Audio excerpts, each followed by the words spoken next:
Hello everybody, welcome to the United Stands. I'm Mark Goldbridge and it's a new dawn as Manchester United under Darren Fletcher take on Burnley at Turf Moor. Bloody Burnley, I've just realised actually. Burnley, surely not. No, surely not. They are really bad. But look, it's a new dawn, it's a back four. Bruno's playing as a number 10. And what I'm looking for tonight, if I'm being completely honest, is just a bit of escapism. You know, we have to get 3 points tonight, don't we? We do, don't we, though? We do, don't we, though? We do, don't we? We do, don't we, though? No, we just got to get 3 points. I mean, it's difficult. It is difficult. I think, as predicted, I said it to you on Monday, that we will start to get divided because that's the Glazer and Ineos tactic. They will divide us. That's what they do. That's why we can't get them out. They will make us fight amongst each other. They will make people say horrible things to each other. They will make people abuse each other. And I've been a victim of that today. Boo-hoo. But I laugh at it because I expected it. So, you know what? Fundamentally, I want Man United back in Europe. We're going to have to win games to do that. And it starts tonight. It starts tonight. So, look, first and foremost, I just want Man United to win the game. That's what I want. And the team I will put up on the screen for you. Let's have a quick look at it. Where are you? But no, look, ultimately, it's pretty much the team I predicted in the preview last night. I mean, can I just say, Bruno Fernandes, by the way, only got injured 2 weeks ago. The Villa game, I know it feels like Christmas went on forever, but the Villa game was 2 weeks ago. 2 weeks on Sunday ago. So it's Tuesday. So he was basically, to be able to start this game, he must have been training on Sunday. So he was out for 2 weeks. He's an alien. He must be a bloody alien. But look, a few home truths just to get into, right? First and foremost, I wanted to sell Bruno Fernandes in the summer to Qatar, Saudi. I did, because I thought Amrin was going to play him as a midfielder. So I wanted him sold. If he's going to play as a number 10, that completely changes that story and reopens that debate. Now, some of you might want to still sell Bruno, Ricky, but as a number 10, I don't really have a problem with it. I mean, I might change my mind in May, but for the next few months, let's see how it goes. I mean, we do have Cunha, who I want to play as a 10, but Bruno back as a number 10 is the most logical thing. So I'm happy with that. Midfield 2, obviously, Mainoo's back on the bench. Hopefully we'll see him at some point, so it makes sense to have Agate and Casemiro. It's going to be really interesting to see how Luke Shaw does at left back. I think he'll be shitting himself. I think he will be shitting himself. I think he'll be thinking, my body cannot play left back. I think as a left-sided centre-back, he can have a breather. He can have a, he can. But I don't know whether he can do left-back anymore. If he can do left-back, I don't know why we weren't using him as a left wing-back. So I'm very interested to see if Luke Shaw, how long he lasts at left-back. Obviously, Delo can get out when we get Mazraoui back. Heaven and Martinez makes sense, definitely. Cunha and Dorgu makes sense. And look, actually, I went with Xerxes, didn't I? That's the only thing I didn't go with. I went with Xerxes as the striker. He's gone with Sesko, which I like. I like the fact that I think when you're an interim, you've got to try and do as many things as you can in a short period of time, because you might not get another chance. So if you're the guy that gets Sesko scoring, if you're the guy that gives Mainoo a chance, if you're the guy that plays a back four, if you're the one that plays Bruno as a 10, you want to be the guy that, and win, that's all Darren Fletcher can do. You've got to try and tick as many boxes as he can and win the game. So I actually understand why he's gone for Sesko, actually, because if you can be the guy that gets Sesko scoring, and to be honest, Sesko should have bloody scored against Villa and he should have scored against Leeds. But look, hopefully tonight he gets the goals. So look, that's pretty much the team I would have picked. Maybe I'd have gone with Xerxes up front, but apart from that, I would have picked that team. So I can't complain about it, really. And I don't want to complain about it. I want to get 3 points. I mean, you look at the Premier League table tonight, and obviously there's a load of games going on. But you look at that table tonight, and obviously I think some people may have scored. I mean, Spurs are winning at the moment, so don't worry about them. They're only a point behind us, but they're winning at the moment. A lot of teams are drawing at the moment, so don't worry about that. But ultimately, if we win tonight, I think we'll go joint fourth. So, it's not a bad start, is it? So that's got to be the aim, just to win the game tonight. I mean, I'd like to win it in a way where it's, flash dance good. Everton are beating Wolves, by the way. That's why they're up the table. But yeah, look, I'd like to see us win it comfortably. I think we've got some really good attacking players. We must not forget that Ruben Amorim already had Man United in the top 3 for chances created, XG, goals scored. So we do create a lot of chances. Burnley don't create a lot of chances. So hopefully we should win. And, you know, as a lot of people are saying in the chat, which I presume has come over from the forum, I've just realised, it's bloody Burnley. So we should be winning this. But it's a bit different to Amorim, isn't it? If Amorim didn't win this game, then it would be Amorim out. If we don't win this game, Darren Fletcher's an interim. So we do need to win, but we also need to be realistic as well that we are in a state of, you know, change at the moment, certainly. Let me get into some of your comments. Look, by all means, get me your questions in about Ollie, Carrick, Fletcher, Van Nistelrooy. I appreciate there's something I need to say about that as well. But let me get into some of your super chats. Matteo says, Burnley are a team I would love to see get relegated. Oh, God, the old days. Mark, we average 1.5 fewer goals with Bruno at the 10. We quickly forget he's running all over the pitch and making Hollywood passes and bad shots, says Billy. NBC coverage sucks in. Gary Neville speaking nonsense, says Anthony. Tell me more. First time I've been excited to watch us play in a while. Apologies if you're already covered this, but do the players get a clean slate in a new system, says Samuel. No. Well, look, no. Ultimately, you make your own mind up, don't you? I respect you if you want to give the players another chance. That's your prerogative. For me, Luke Shaw has sacked 1 million managers. Delo's sacked about 20. Bruno's sacked a few. Maguire's sacked a few. You know, some of these players didn't turn up for the last manager, so they don't get a clean slate. They're always on trial because every Man United player should always be on trial. You're only as good as your last game. You don't. That's how it should be, you know? Come on, United. Love this community, says official Bonnie Blue. How will we play both Amadan and Burmo when Bruno goes back to CM, says Mood Maniac. Competition for places. Bulbous says, I'm sick of seeing these pundits on TV with zero managerial experience talking, glazing the fact he was sacked for what he said, not results. Willfully blind, says Bulbous. Bruno, Mainu, Maguire and Mount back the next match, says Sebastian. Remember my name when I say Dorgu's the next Gareth Bale, says Sibby. Well, I hope you're right. Dead right about your points in the aftermath of sacking. Thanks for the passion. Looking forward to 3433, says Kevin. Love your support, Kevin. Thank you. Love you, Mark. Trust the process, says Gilson Wilcox. I thought he was going to say suck. Mark, what changes would you make to the squad, says Phil? And I wouldn't make any change to that team tonight, to be honest. That right side is going to have a lot of competition for places, says the Ropers. I haven't been this excited for a Man United game in a long time. What's your thoughts on the squad? Would you make any changes, says Biggest Ball Knowledge? I wouldn't. I'm happy with that. David Buckingham, welcome to the Members Club. Thank you very much as well. Good evening, says Ben. And did you see Troy Deeney actually speaking sense and calling the board out? They didn't want him saying it, kept trying to cut him off, says Craig. Gabby having a dig at you on Talk Shy, says Aidan. And, I mean, I only spoke about him because I was paid to on Talk Sport. I don't talk about him anymore because I don't listen to it and I'm not interested. I don't know what, you know, mate, it was all an act. I wasn't even interested. I just did it because they told me to. I'm definitely not interested in having any conversation with you anymore. So if you're talking about me, fine. I could talk a lot more about that organisation, but it's boring. I honestly feel as though there is no manager that will work with these owners. If you get a manager in that will expect full backing, they'll just get the same treatment as Amorim. Future is bleak, says Jake. And before we start singing Someone's at the Wheel, remember Glinios on the board, control the sat-nav, accelerator and the brakes, says Emily Derry. Do you think sacked managers tune in afterwards, says William. And I want to get excited. I prefer back four. I'm just sad, says Matteo.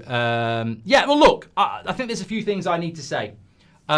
First and foremost, we're in a world now where I think you've got to be very careful. Ollie always had a cult in this fan base. You know, even when Ten Hag was here, even when Ranić was here, even in the early days of Mourinho at Amorim, there has always been this, Cucurella's had a red card for Chelsea. This could be a big night for us then. But look, there is a cult for Ollie and they're not very nice. They're not very nice. They won't listen to people who say, I don't want him back. They're aggressive, they're abusive, and they're not very nice, some of them. So, but they've been like this since he got sacked. So you've just got to be very careful about saying anything negative about Solskjær because there's some really nasty people out there in our fan base. So be wary of that. However, I couldn't give a shit because I'm not going to be a hypocrite. I don't want Solskjær back at Man United for the simple reason he's a yes man and I've seen what he does and I wanted him sacked and I can't bring myself to be a little hypocrite saying, oh, come back, when I was saying, sack him. He's no good, he's too nice, he's a yes man, sack him. I can't do that. So what I want to say is, if you want Solskjær back, Beth wants Solskjær back. Like, if you want Solskjær back, I respect it. I'm happy for you, but don't start abusing those of us who don't want him back. Respect why we don't want him back. I don't want him back because I think it's embarrassing. I don't want him back because he's a yes man. And I don't want him back because I wanted him to get the sack. So for me, this is like bringing a manager back that I wanted to get sacked. It doesn't make any sense to me. So I wish him all the best when he does come back, and I'll enjoy the wins because I support Man United, but I'm not going to be a hypocrite. I don't want him back. I really don't. And that's my stance on it. So I hope he does well, but I don't want him back. I'd much rather Fletcher got it or Carrick got it, because at least it's something new. At least it's something we can go, we haven't seen this before. So that's my stance on it. Also, I'm going to say this as well. In relation to Rangnick and Amorim, they're the only two managers I've liked listening to since Sir Alex left. I loved listening to Rangnick and I loved listening to Amorim because they called out the real problems at the club. They called out the problems with the structure. They called out the problems with players not turning up. They called out players who didn't try hard. They called out players that weren't mentally strong. They called out the ownership in the end. I really liked Amorim and Rangnick because they're the only ones that spoke about open heart surgery, mentality, laziness. You know, I liked Amorim and Rangnick. They spoke sense. And what happened to both of them? They both got sacked. So apologies. I liked Amorim and Rangnick. I think they spoke sense. So I'm not saying I want them back. I'm just saying I liked them. They're my two favourite managers we've had because they actually speak sense. But we are where we are, and we know why we are where we are, and we just got to get on with it. But I don't want Solskjær back. But I'll be fine with it because a lot of you do, and you know I firmly believe that although it's not always been like this, you have to listen to other people. And I don't want to dictate. I never want to do that. I can tell you my opinion. Hopefully some of you respect it. I certainly respect yours, that if you want Solskjær and you're happy, that's fine. I think it's naive, but it's fine. And you can think I'm wrong, but I don't want him back. I don't believe in going back, and I wanted him to get the sack. So, you know, for me, this is going to be really strange. But it's not his fault. It's, you know, and I think it's really important to say, it's not about Solskjær, it's not about Amorim, it's not about me, and it's not about you. It's about the people making the decisions. Let's not forget, Jason Wilcox is the guy choosing the next manager. Now, some people would say, well, that's his job. I know, but let's just remember what his job is. Jason Wilcox is picking the next guy. Yeah, this is the guy that sacked Ashworth, sacked Ten Hag, sacked Amorim. So, you know, I think the real problem lies elsewhere. Of course it does. Somebody said, what were your real problems with Ollie? I didn't like his football. I didn't like the fact that he was a yes man and just put his arm around everybody's shoulder. I didn't like the deep line of the back four. I didn't like the midfield two. I didn't like the fullbacks tucking in and a deep line with McTominay and Fred in front of it. Maybe he won't play like that now. Maybe he will play a different way. But, you know, why should he get another chance? I'd give someone else a chance. But look, I really want to make it clear and move on. My position is my position, and I thought Chelsea were losing. My position is my position, but I fully expect them to appoint Solskjær, and you know I want Man United to win games. It's just going to be weird. I just think it's going to be weird. That's all. Ben Johnson says, Gary Neville just spoke sense on US Network. He said, no matter what happens this season, that United must hire a real manager like Ancelotti or Tuchel or someone of that ilk, says Ben. Why not Mourinho for going down memory lane, says Kia. I would take Mourinho back over Carrick, Ollie and and Fletcher. Mark, Ruben Amorim and Rolf, but lost their jobs the quickest, says Wes. Well, you know, it's a fair point, Wes. They lost their job the quickest because they spoke the most sense. And as soon as that board gets called out, you know, they don't like it, do they? Ollie should be ashamed. Why did we need Ineos to get here? Woodward at least would appoint Carrick, best in class. Why Wilcox isn't coaching tactician, says Taryn. If we lose or draw this game, do not be surprised if an hour after the game we get confirmation Solskjær has signed a temporary contract, says Jack Glancy. Redknapp said no other Premiership club would employ Ollie, so United shouldn't go anywhere near him as well, says Tony. Yeah, but in fairness, no other Premier League club would appoint Darren Fletcher or Michael Carrick. We're appointing them because they used to play for the club, in fairness, you know? I want Ollie back. I respect others who don't, says Sean. Brother, that's what I'm trying to say. I don't want to fall out with people who want Ollie back. I'm just explaining to you why I don't. And we're going to have to agree to disagree. Because what I don't want to do is let the owners off.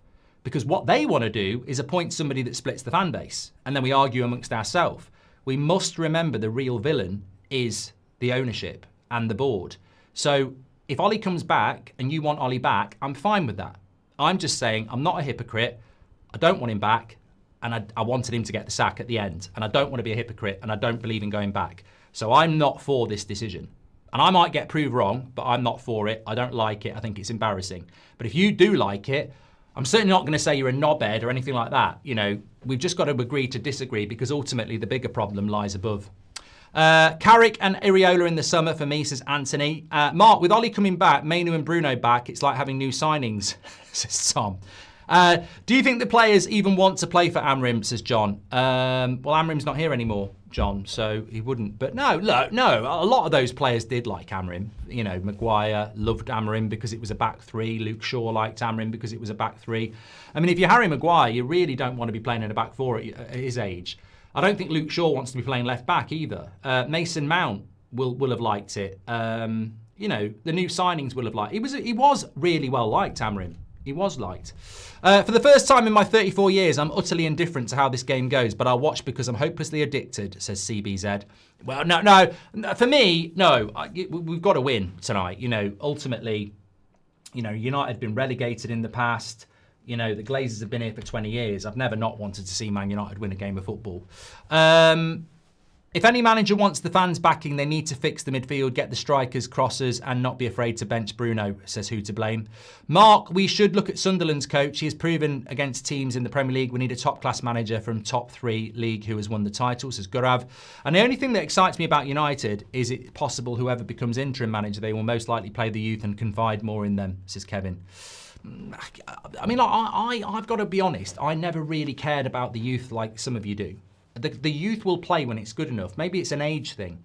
But we are fighting to get into the Champions League. And in doing that, we need to win games. It's a very, very tight league. So I don't really care about picking, you know, Jack Fletcher or Shea Lacey at the moment. You know, as long as they're on the bench, and if we're winning 3-0, bring them on. But ultimately, we just need to win games. Mark's only Jack Fletcher, and Mark, only Jack Fletcher included, not Tyler, says Austin. Again, I couldn't give a shit. I back Ollie for interim only because I don't think they'd consider him for permanent, but I think they'd consider Carrick. Neither should be first choice as the real Tyrone. Mate, I'll be honest with you. My biggest fear about Solskjær coming back is that he will get a new contract. If somebody said to me now, he's definitely gone in May, I'd go, okay, I'll put up with it. But I'm absolutely convinced he's getting a new contract. And I'm absolutely convinced we've got 3 years of Ollie coming up. I hate that 4-4-2 manager. Another 5 years of Delo, says 1 Inch Wonder. Our board is a circus. The same board that paid 12 million for Ten Hag to leave and 15 to 20 million to sack Amrim is the same board that fires hundreds of employees and removes free meals to cut costs, says Porth. You do know Ollie picked up a few million as well. You know, we are actually bringing back a manager that we paid about, I can't remember how much it was, let's say 5 million. Ollie took a few million getting sacked as well. He was under contract. So we're actually bringing back a guy that we paid off a few million as well. I can't remember, I'm not speculating on the fee, but we did pay Ollie a few million to get rid of him. And now we're bringing him back. It was 10 million. Ollie got 10 million quid to go. And we're bringing him back. I mean, to me, that's not why I'm embarrassed, but that's absolutely embarrassing, isn't it? 10 million quid we paid Ollie when we sacked him and he's now back. It's mad. It's mad. I mean, do you know a football club that's ever done that? Paid somebody 10 million to sack them and then bring them back as an interim? It's mad. It's absolutely ridiculous. And you know what? Those poor people who got made redundant, 500 people got made redundant and lost their job. They must be sat there going, hold on a minute. I lost my job because they needed to make efficiency savings. They sacked Solskjær. They gave him 10 million and now they're paying him to come back. It's mad. It's absolutely mad. So the only other club I can think of doing it is Chelsea with Lampard, obviously. So we're getting Ollie. What's the update, says Hyans. No, it's not been confirmed, but I think he is the favourite to get it. You think I'm a troll, but I'm not, mate, says David. I agree with you 100% with your views since Amrim's sacking. The sad thing is the players were playing for Ruben. Will be interesting to see the response tonight, says David. Mate, the players will respond tonight. They always do. Players always respond after a sacking. Actually, I just remembered ours don't always do that. Arzen says, I've just removed Sesko from my fantasy team, so I expect him to score a hat-trick tonight. You know what? I'm not going to say it, but Sesko could fill his boots tonight. I sort of just did, but he could. He could if he gets the chances. I'm not happy with the club, but feel better knowing most of the players are now in their best position, says Spin. Another chance. Most players have had several, says Rob Dobson. And let's just get behind the team, says Little Fat Dosser. That's his name. Craig says, I did see the Troy Deeney thing. Thank you so much. Would you take Luis Enrique for the permanent position, says Alonso? I mean, does a bear shit in the woods? Would you have a sleepover with Margot Robbie? I mean, come on. I mean, of course, Luis Enrique would be welcome at Manchester United, but it's that sort of nonsense that makes me laugh. Why would Luis Enrique want to come and work with Jason Wilcox? Why would Luis Enrique want to come and work under Sir Jim Radcliffe? Just to keep you updated with the scores that are going on at the moment. Everton are beating Wolves 1-0. Chelsea have had a man sent off against Fulham. Chelsea. Bloody hell. Chelsea in red cards this season. I mean, red card must be their top scorer. Man City 0-0 with Brighton. Palace and Villa are 0-0. Brentford are beating Sunderland 1-0.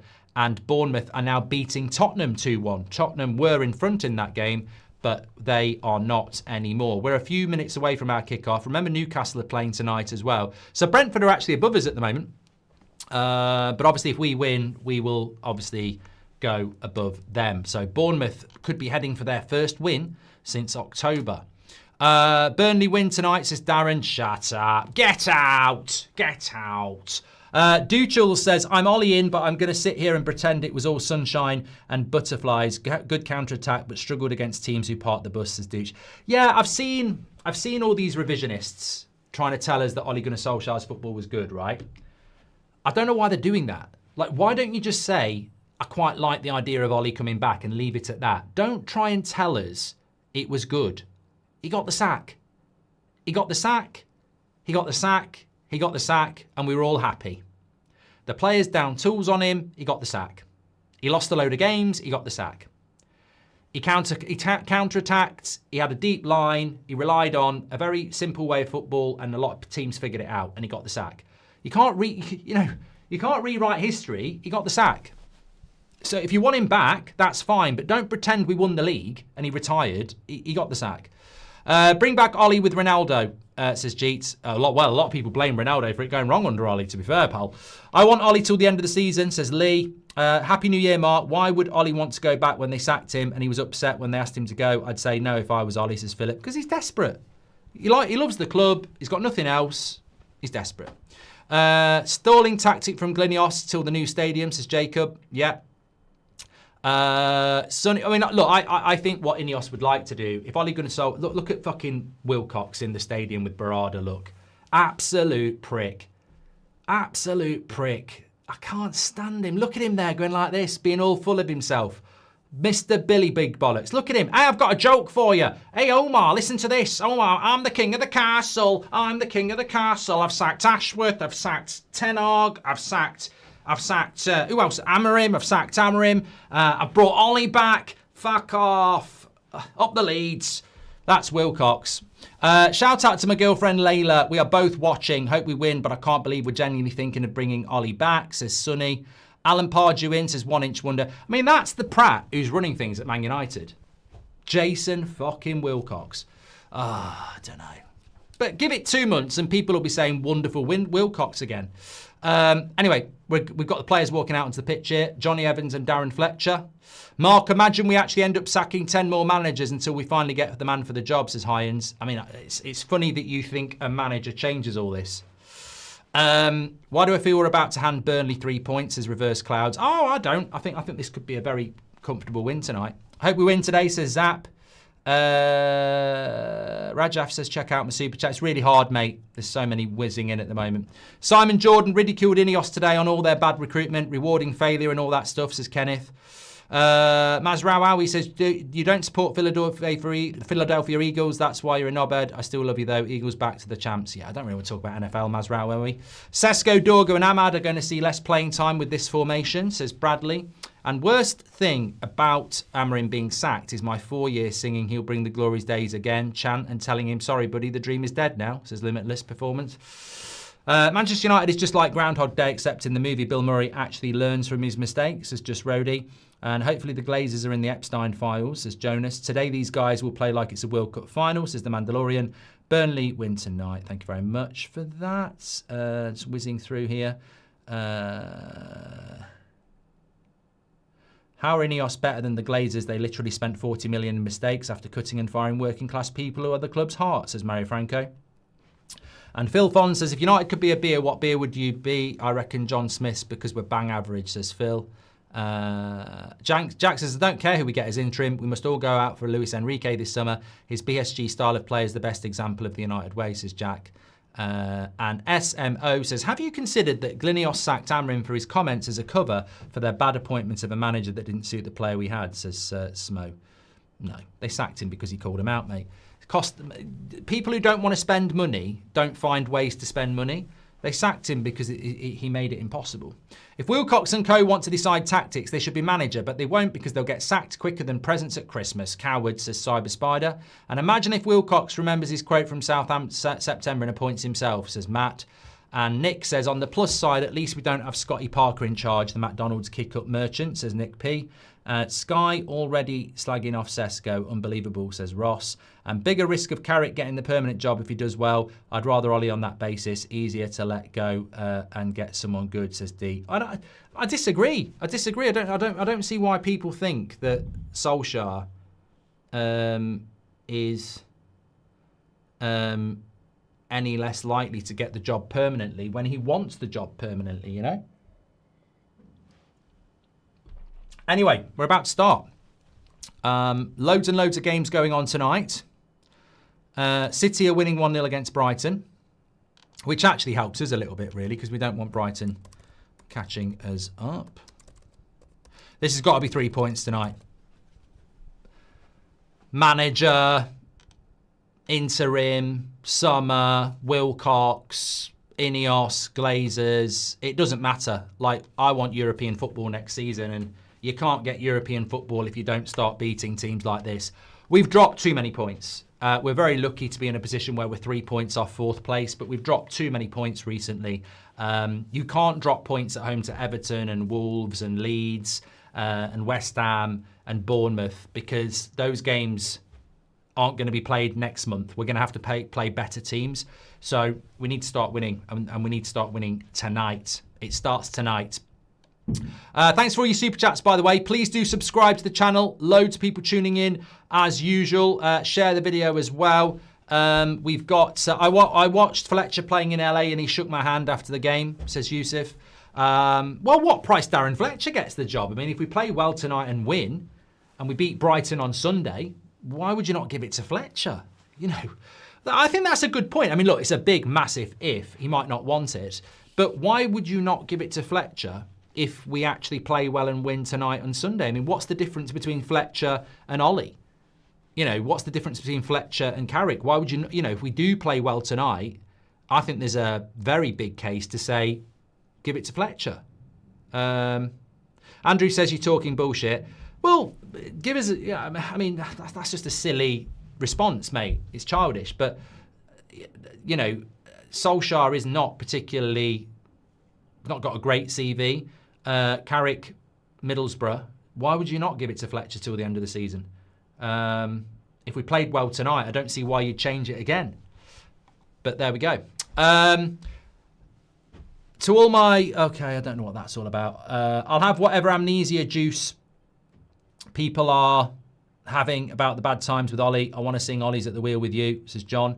Every manager has struggled to break down defensive teams. Ollie 6 months, top 4, thank you. Then get Ancelotti and a lethal midfield, says Andreas. Tottenham being Tottenham, says Pure Turnip. Do you think Emery looks like Alan Partridge, says Civi? No. Liam Razine, you're out. F off Chelsea owners, just F off you twat, says Rub. This is best in class, Mark, says TCR. Imagine we actually end up sacking 10 more managers. And I've done that from Hyans. Thank you. Right, we're caught up now. Let's see how we get on then. I mean, we should have a lot more structure. Burnley don't actually concede that many goals. Funnily enough, Cunha's playing on the right and Dorgu's playing on the left, which means natural left footer. I mean, I like that. I like that from Fletcher straight away. I need to take notes. Natural left footer on the left.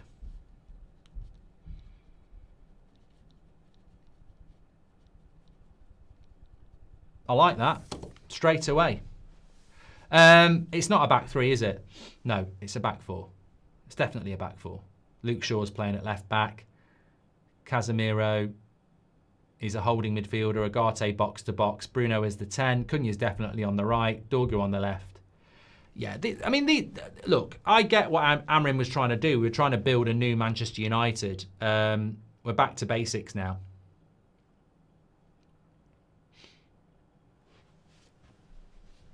Sending love to everyone from the pub. We'll only have one for you guys, says Mike. Cheers, mate. I'm on my Malbec tonight. A relaxing Wednesday night with you good people. Jim can't fix this banner at Turf Moor. Can't help but laugh, says Pim. It's shocking asking this, but do you prefer Solskjær or Fletcher, says Emp.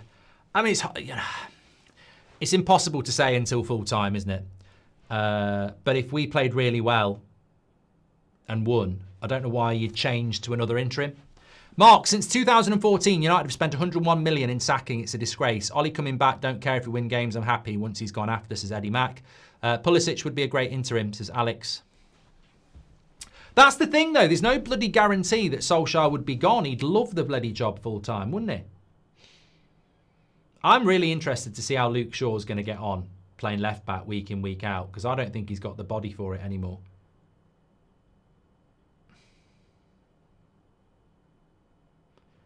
Go on. Casemiro, you got to be quicker there. Mabry. Yeah, crap. They're crap, Burnley. Not saying I want Ollie, but still the only manager since Sir Alex to get top 4 back-to-back. Oh, God, Aaron. He didn't win a bloody trophy, though, did he? Look, I don't want to live in the past. If he comes back, can we live in the fucking future? You can't... The thing is, if you want Ollie, you can't justify bringing him back. You can't. You can't justify bringing him back. He got the sack. So you've just got to hope he comes in and does something new. That's the mindset to have. You can't be telling us we made a mistake sacking him because we didn't. So if you want Ollie back, let's hope it's a bit different, because you can't justify bringing him back based on what happened before. It could be worse than Ollie. Wilcox could remember his quote about being a manager at heart and convince Jim he can get them top 4, says Matt. Dreadnought says there are no best options. We need absolute removal of the ownership in the board. Full-scale protests that carry on until the end of the season, says Dreadnought. Well, I think I was speaking to somebody pretty well clued up yesterday, and they said, not my words, the appointment of Solskjær is completely to stop any hint of protests or, issues, because no one's going to protest with Solskjær in charge. And, whether that will be the case or not, it's probably true. Good cross by Dorgu. No, Sesko's got underneath it. Can we keep the Amrim chant going? I think it's a good way to show the ownership how we feel, says Exor. Sending love to everyone from the pub. Done that from Mike. If you offered interim, would you take it, says KDB. Well,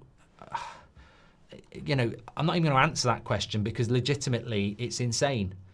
It's our Christmas today. Read my previous super chat, says CP. Sorry, I missed it, mate, but Merry Christmas. And how much was the bottle of Malbec? Any good? I don't know. I got it in a Christmas hamper, Ben. Got it in a Christmas hamper. Be interesting to see how Bruno does. I mean, I just think it's incredible. He definitely had some sort of grade tear on his hamstring, and to be back in 2 weeks is just stunning at his age. Casemiro getting a lot of space.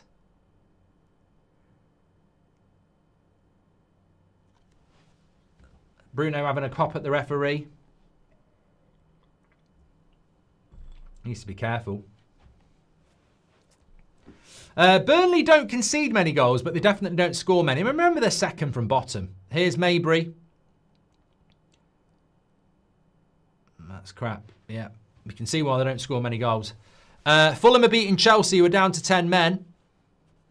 Everton are beating Wolves 1-0. Brentford are beating Sunderland 1-0. And it's half-time Bournemouth 2-1. And it's half-time Man City 1-0. Apparently Fulham goal not being given. I don't know. Still 0-0. But they are down to 10 men, so it's probably inevitable at some point. Offside. Are you worried Fletcher goes on a run and he'll get the job, says E. I mean, mate, as I said before, it doesn't matter to me whether Fletcher gets it or Carrick gets it or Solskjær gets it. I mean, it's just... It's the same situation, isn't it? They're all ex-players who I don't think should be anywhere near the job permanently. So, you know, it's mission abandoned again, isn't it? I think the interesting thing's going to be is the assumption that whoever the interim is, that we get loads of good... I mean, nobody's had that conversation, have they? The assumption is that the interim will come in and do well. And will they give him the job? I mean, is that a bit of a big ask? You know, are we wrong about the midfield? I mean, I don't think the midfield problem was the 3-4-3. I think the midfield problem was it's shit anyway. So, I mean, have we even thought... Good ball there into Luke Shaw. Too clever with the flick. Hit, shoot, Delo. No, don't you shoot. Cunha. Casemiro. Oh, for fuck's sake. So, yeah, look, I think there is this assumption that the interim might come in and win a load of games. I'd be very, very surprised if whoever the interim is came in and won 6 in a row. I don't think your lad's getting a haircut under the interim or Amorim or anyone. I think it's very difficult to do that. So... The thing that interests me the most is whoever the interim is, will they actually be able to get some consistent performance out of a team that, you know, who regardless of who the manager is, I think we have got problems. I think there's some good players, Ahmad, Cunha, Bruno. Now he's playing in the number 10 again. I think we've got some good defenders, but, you know, it's like a mint with a hole, isn't it? The midfield's problematic. Who remembers when Ollie would close out games and be absolutely terrified of bringing on a young player? The youth frozen out for years under him, says Nick P. Well, he didn't use Ahmad, did he? Do you think we'll be still prioritising midfielders in the summer, says Tiham? Yeah, I think we've got to prioritise midfielders no matter what. Mark, give me one reason not to support another club until the ownership changes, says Connor. Because that's not proper support. You know, you support your club. You'd have to support your owners. I think you're a bit too harsh on Ollie.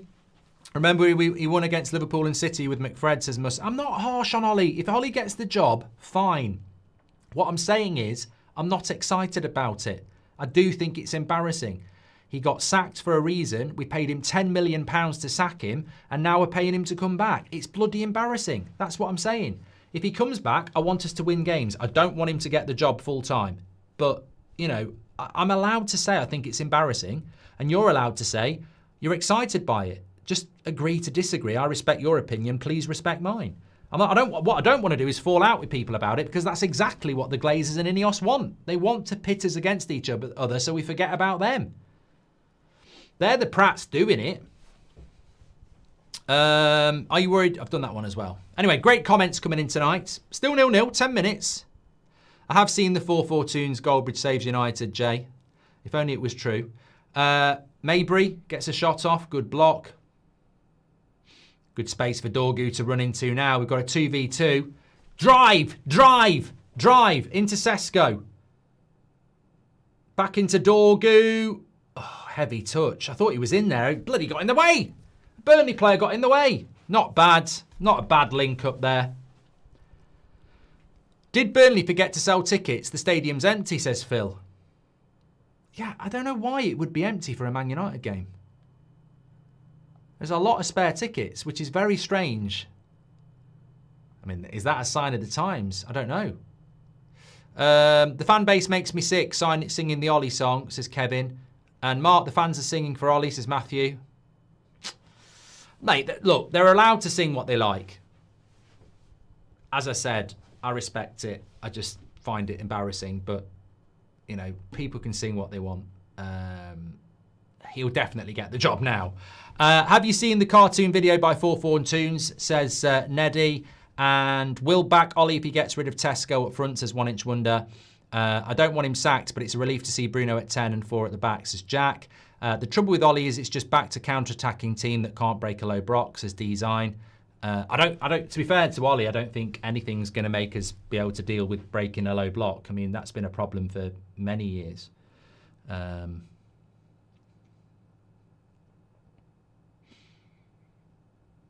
Someone in the chat just said they look clueless going forward. I mean, are we talking about Burnley?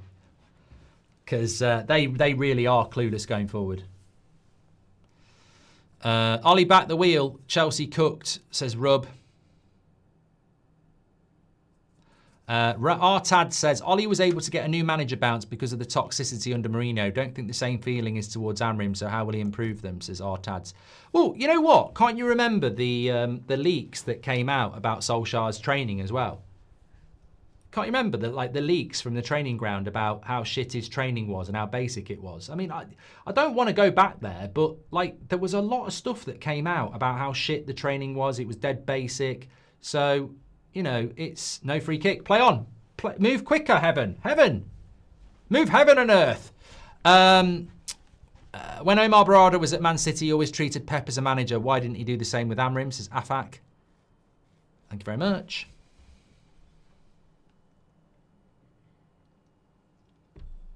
A bit of good news in the chat from Constantine. We all know Constantine. He says, I've been a long-time viewer here.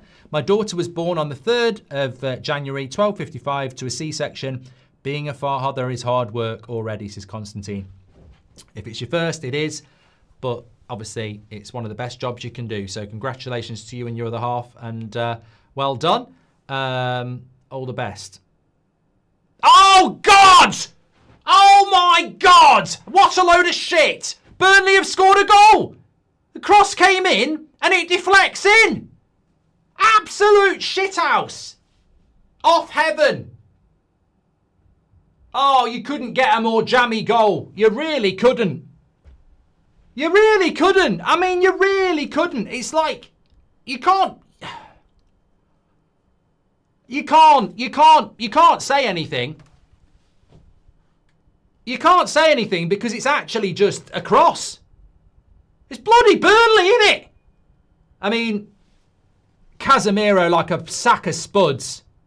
That's Casemiro, that is. Look at that's on the midfield again, look. Musical statues. That's the midfield again, not picking up runners. That's the midfield again. Midfield again, not picking up fucking runners. Casemiro, oh, there's no internationals, I don't need to try. Have you noticed since the fucking November international break, Casemiro's become a bag of potatoes? Fucking hell. I've just realised, Constantine, congratulations. It's a monumentous moment for you, and that is always going to be associated with the birth of your child, Burnley scoring a goal. At least it's a fucking meme. But congratulations, mate.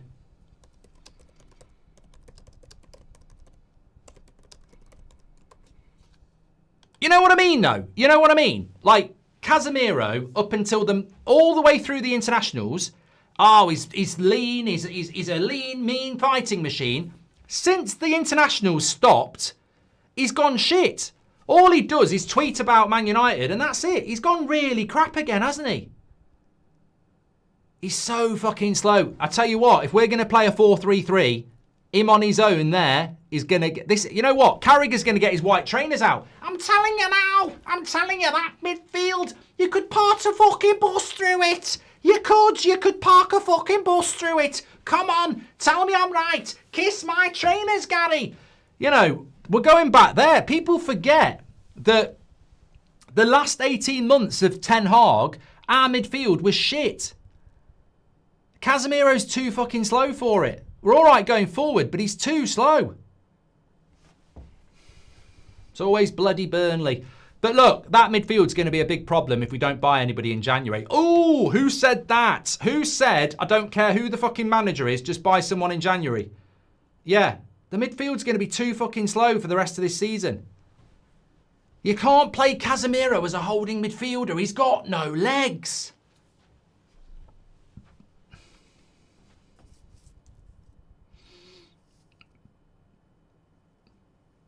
"100% Mark, but remember we don't need more players." Oh, you know, everyone's having a big old... I'm not going to say it. It's not 9 o'clock. Everyone's knocking one out to who the interim's going to be, singing Ollie's at the wheel or oh, it's Carrick. There's probably a Fletcher song as well. They're going, oh, I don't know what I want. Do I want Carrick? Do I want Fletcher? Do I want Ollie? I don't really know what I want. I'll tell you what I want. I'll tell you what I want, what I really, really want. So tell me what you want. I want a fucking midfielder. That's what I want. Because we can still win this game. But we're going to have to do it from 1-0 down. Because of the bloody midfield again.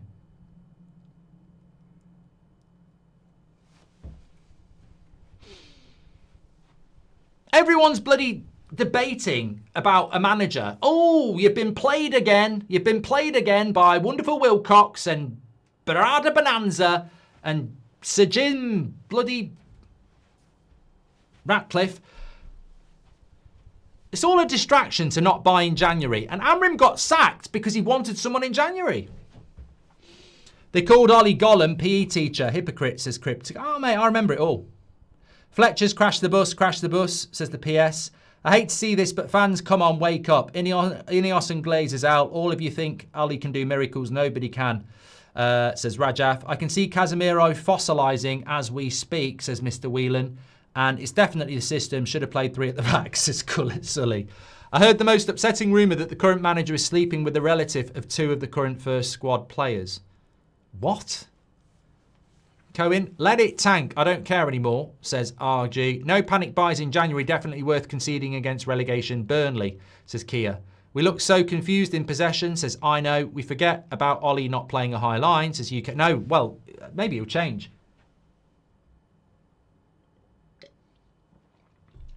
Our line's not particularly high tonight.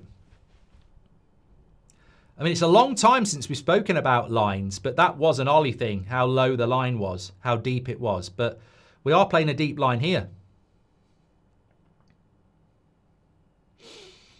100% Mark, but remember, we don't need more players, says Lupus, thank you. If United lose, it's poetic justice for the board, says Gypsy. Hopefully Fletcher calls out the board, says Zero Connection.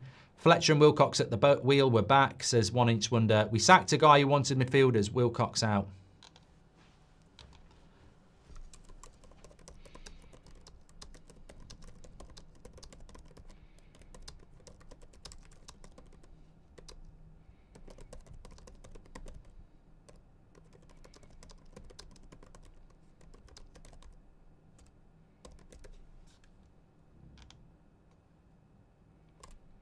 I'm genuinely not interested in the interim debate. I'm not, because when all's said and done, you have a big old chat about the manager, you sing a fucking song, but ultimately it's the 90 minutes that matters. And we can already see in this game that we've played 20 minutes and I don't think we've had a shot on goal. We haven't had a shot on target. We had that Casemiro shot. You know, you'd have thought that against Burnley, we might have created a chance in the first 20 minutes. And their goal's a joke, of course it is, but I feel like saying Man United is copying Chelsea if Ineos give too much credit. Blueco have a transfer strategy and some sort of a plan with young players and want a manager to implement it. Ineos have zero plan, says Palm. New manager bounce. Better neck that wine. Here's Heaven into Delo. I mean, we've still got a load of shit in this team as well. That's what people need to realise. I mean, hopefully Mazraoui will play right back. That'll be an improvement. Get Delit back. That'll be an improvement. Ahmad and Mbermo will be an improvement as well. So, but it's the midfield. We can't improve the midfield without buying. We've got players to come back that improve the defence. We've got players that come back who improve the attack. We've got no one improving the midfield. Unless Magical Mainu is suddenly going to be... Well, he'd have to be everything though, wouldn't he? He'd have to be Kante. He'd have to be Zidane. He'd have to be everything, all in one.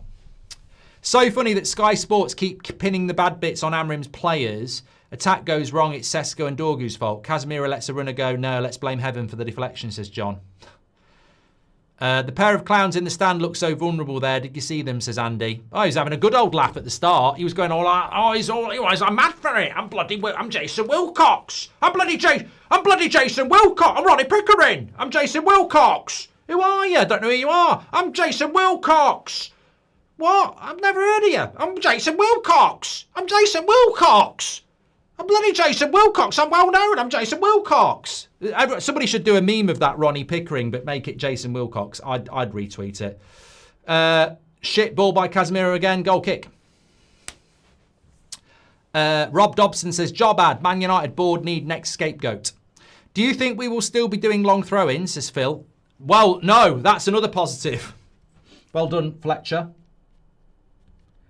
We haven't seen any long throws yet. We have seen a lot of diagonal balls. We're still looking for that ball in behind. That will never stop. It doesn't matter who the manager is. It doesn't matter, you know, Pep Guardiola himself could come to Manchester United and we'd still see long diagonals.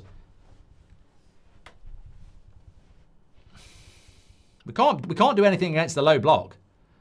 So Jim will say the new midfielder was Fletcher, says official. Ollie back equals loans back and no midfielder. Hell no, says T Quill. Everyone's saying Glinios out, but who are we actually doing together to get them out, says Castle. Well, and I thought playing three in the midfield would fix, says Gary. Almost as if he'd forget how bad this exact midfield three was under Ten Hag, says Ryan. Well, we did sack our last manager playing a back four, and the manager before that, and the manager before that, and the manager before that, and the manager before that. We've sacked 6 managers playing a back four.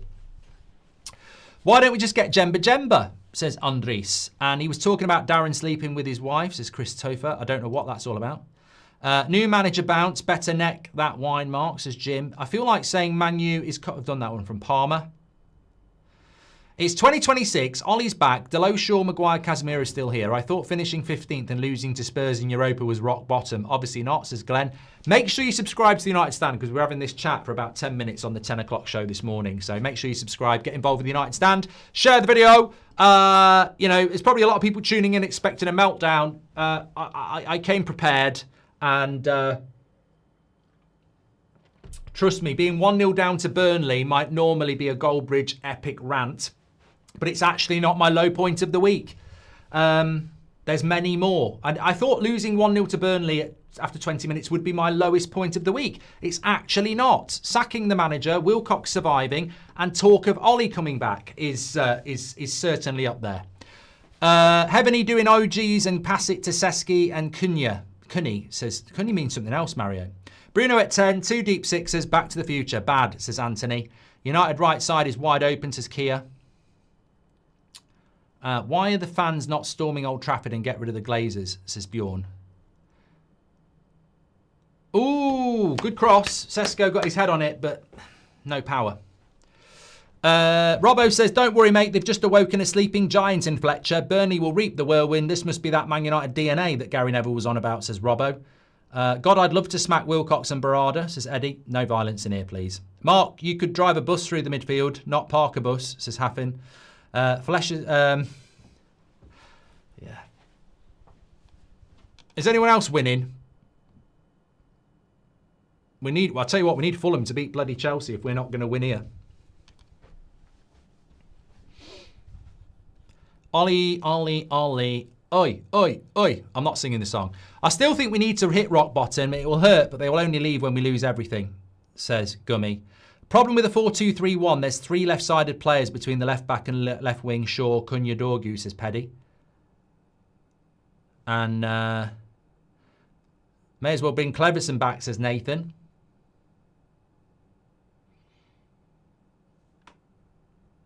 A legend of the club, but Ollie's become the ultimate booty call for the Glazers. Can just...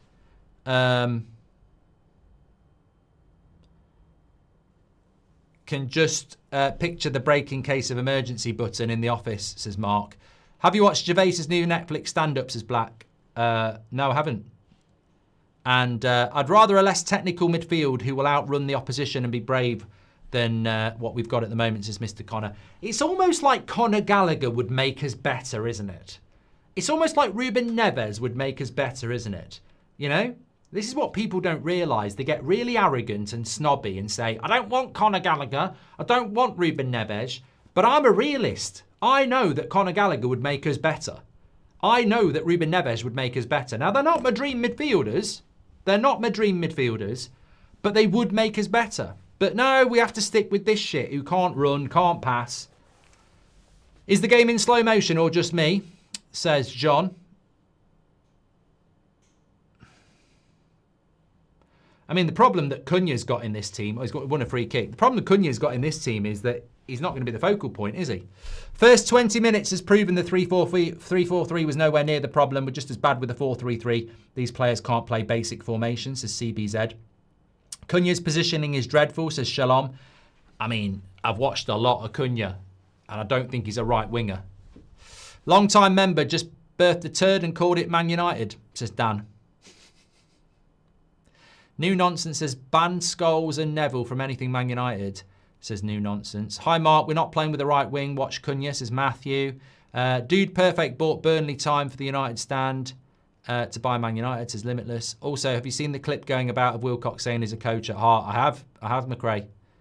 Ownership's running the club like a Ponzi scheme, says Japarakin.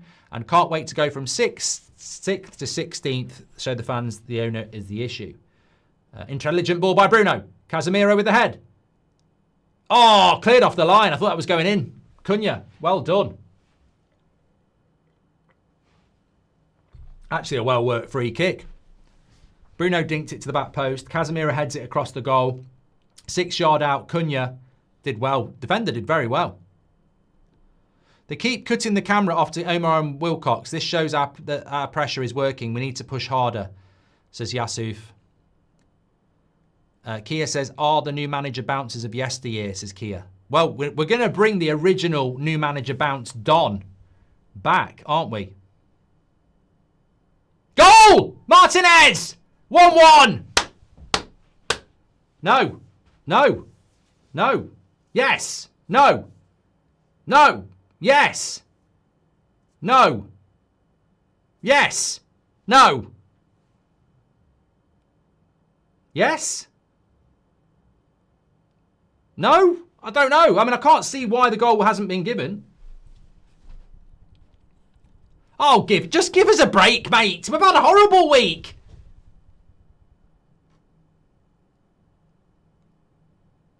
Martinez does not foul Kyle Walker.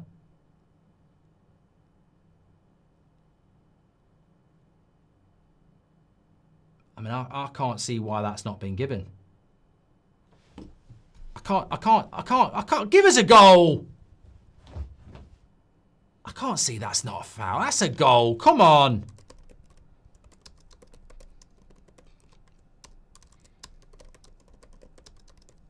That's a goal. Give it.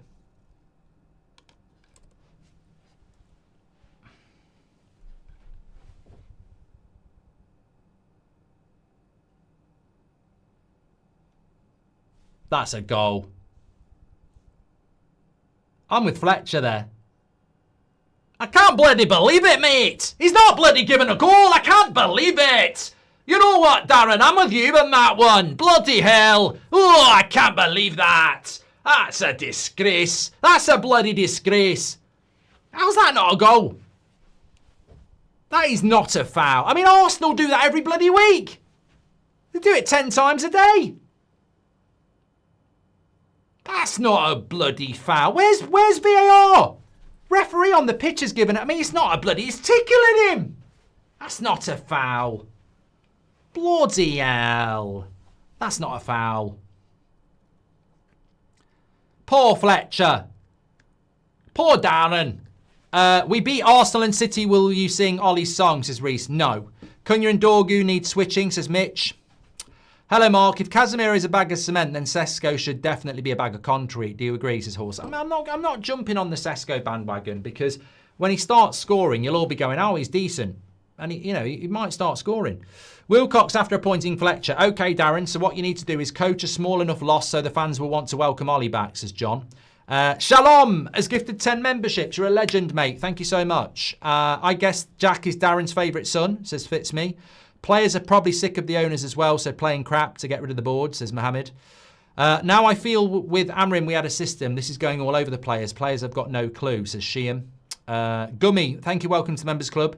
Does anyone else sense doom around here, says Eno? Well, we should be 1-1. Burnley are pretty shit. I'd be very surprised if we didn't turn this around, to be honest. I know that's ultra positive, but Burnley are really crap. They're second from bottom, and we have got a lot of decent players. So is it time to bring back the Ollie impression, says Harsh? No, I'm not going to take the piss out of Ollie. That's not, you know.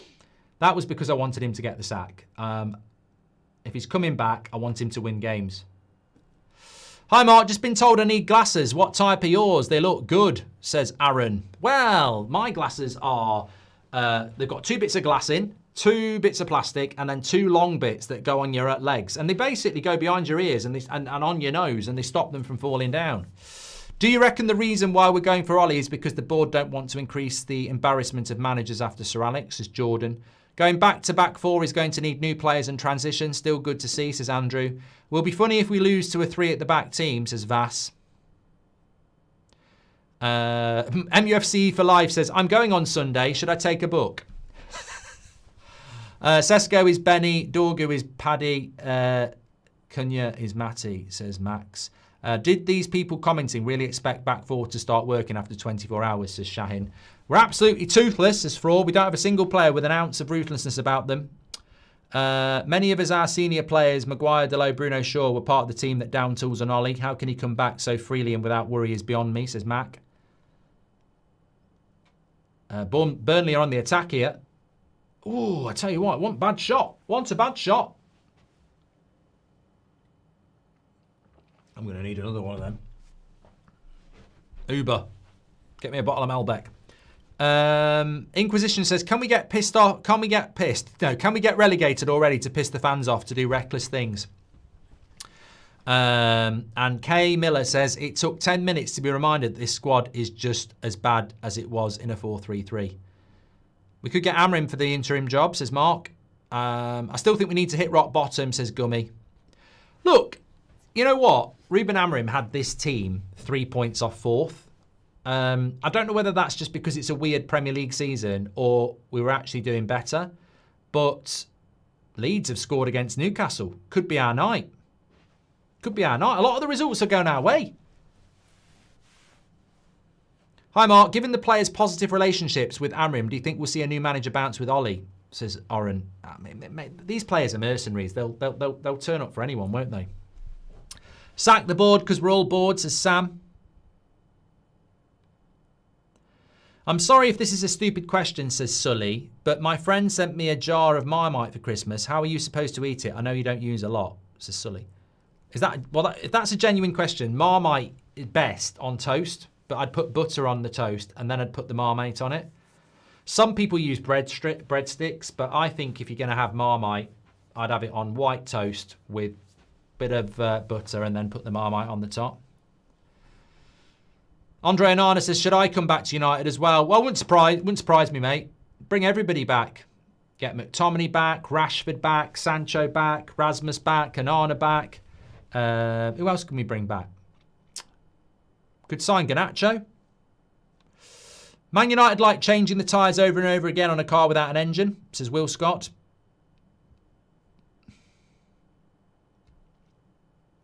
Niki says Fletcher looks like a competition winner. Marius, welcome to the Members Club.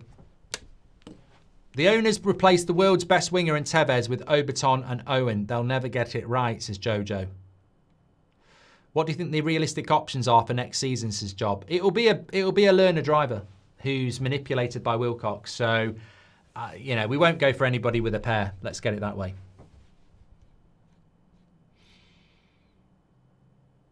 Tom says, red here, never a penalty. The reffing game's gone. Where are you, Tom?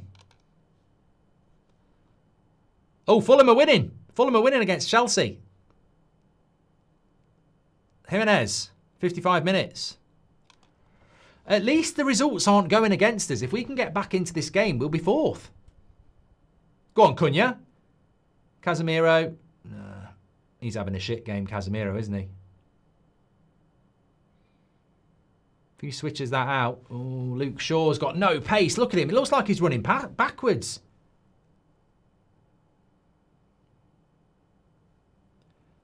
Well done, Cunha. That's good tracking back. Well done, Cunha.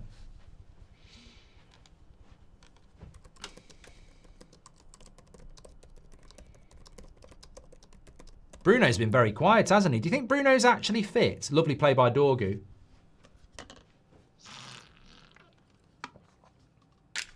He's on the ball here. I don't know. I think Bruno has been... There's been some nice touches by Bruno, but he doesn't look as mobile as he normally does. Brighton have equalised against City. Arsenal fans are celebrating. Oh no, Newcastle have scored as well. 1-1. Man City and Brighton. It's a right good goal there from Mitoma. I forgot about Mitoma. He hasn't played for a while, has he? Don't know why I'm talking like I'm from Leeds. Imagine making fun of Liverpool, says Suraj. I don't think anybody is. And if you keep moaning about how United are crap, why don't you manage them, says It's Six. Yeah, that's how it works. You know, that often happens to me. I watch a film on Netflix, I moan about it, and the next thing I know, I'm in the film. Have you ever had Marmite and crumpets, says Mpest. What, like real crumpets or the... Yeah, real crumpets. I've never had it, but it sounds good. Matoma's goal was nice. Bottom corner. Drill a team for 18 months in playing a certain way and then change it. What do you expect? It's like watching paint dry, says David. How can you forget about the night in Paris? Mountains are there to be climbed, says Wing of Orange. And no, yeah, but also don't forget the games against Watford, Liverpool, Man City, Leicester. Yeah. Mark, this lot couldn't do a new manager bounce if it were on a space opera, says Andy Cheetham. Bruno playing every position except his own, says Steve. And unpopular opinion, we need to scrap United DNA. It's like comparing everyone to your first love who you never got over. Football has changed, says Woody. And everything Burnley down the right, Delo's that bad, says Nick. And if I see one more player walking with the ball, I'm going to lose it, says Azure. How someone can watch us play and not see the issues with the squad is beyond me. Players out of it, lost all morale after this week, says Esev. They're Prada glasses, you dummy, says Daniel. I know they are. Lovely ball into Dorgu. He's got to get that in first time. And it's a good block, to be fair. Look, in all honesty, if I was Michael Carrick or Ole Gunnar Solskjær, you're going to want the job. You're going to want the, you know, the glow up and the, you know, I mean, look, Ole got sacked by Besiktas. Carrick got sacked by Middlesbrough. You're never going to say no to United, are you? But I'm sure they're both watching this game tonight. And if I was watching this game tonight, I'd be going, it's very, very unlikely I'm going to go on a 5-game winning streak, let alone a 10. You know, I'm not Harry fucking Potter. You know, I can't put the cross in. Put the cross in. Too low. Got to put some height on that, Dorgu. You know, if I was Solskjær or Carrick, I'd be looking at this and I'd be going, I've got problems. That's why, you know, that's why I'd bring Carrick in. You know, I haven't really had a chance to talk to you about this, but the reason I'd bring Carrick in is because he's one of the best conducting midfielders we've ever had. And United's midfield is shit. So Solskjær might be able to help Sesko, but at least Carrick would know about midfield and might be able to say to Mainu, I just want you to do this job for me. You know, Ugarte, I just want you to do this job for me. So that's why I'd go for Carrick, because our problem is the midfield. And Michael Carrick played midfield in the Premier League until his mid-30s. So that's why I would go with him. But I don't think he'll solve anything. I completely agree with you, Yud. I think the players aren't good enough. What wine are you drinking, Melbeck? And I had a shot every time someone gave the second ball away and I'm smashed, says Ashish. Jesus Christ, it looks like the soul's been sucked out of the team. No one looks like they want to play, says Soham. Sarvis says, considering what's happening in the world, can the Premier League remove the Glazers the same way they removed Roman Abramovich, says Sarvish. We could get Trump to do what he did in Venezuela. Mark, I'm lovely. Your relaxed outlook tonight. It's exactly how I feel. Comedy in the face of stupidity. I love Manchester United. I want us to win, but I'm so disengaged from the ownership. I genuinely don't think there's a way back. So I just sort of I am sort of watching it at the moment. Like, I hope we do win, but I'm like, you know, Chelsea new manager wants Delo, says Mustaf. You can have him. I'd love it if Tuchel picked Shaw for the World Cup, says Love Hate Games.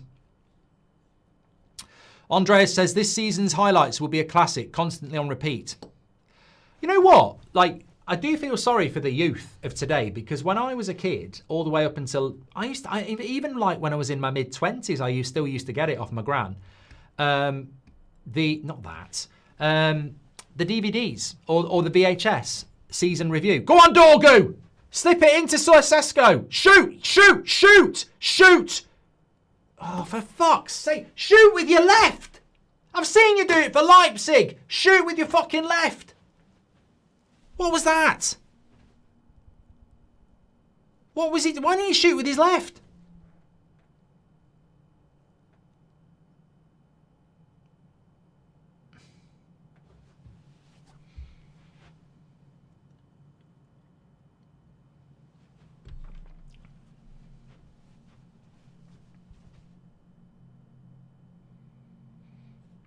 Mayberry's just been booked for diving.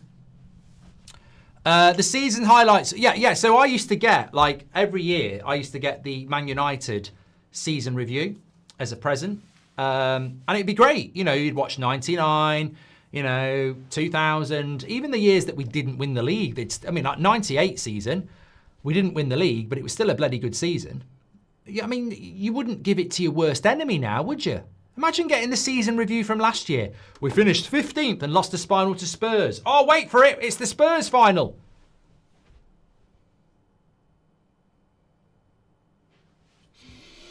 If part of the bus ball comes back, I think you should bring back Cooking with Goldbridge. Watching you make a trifle is better than watching that. Says, hey, Cooking with Goldbridge is actually good, Gummy. A lot of thought goes into that, and it is coming back.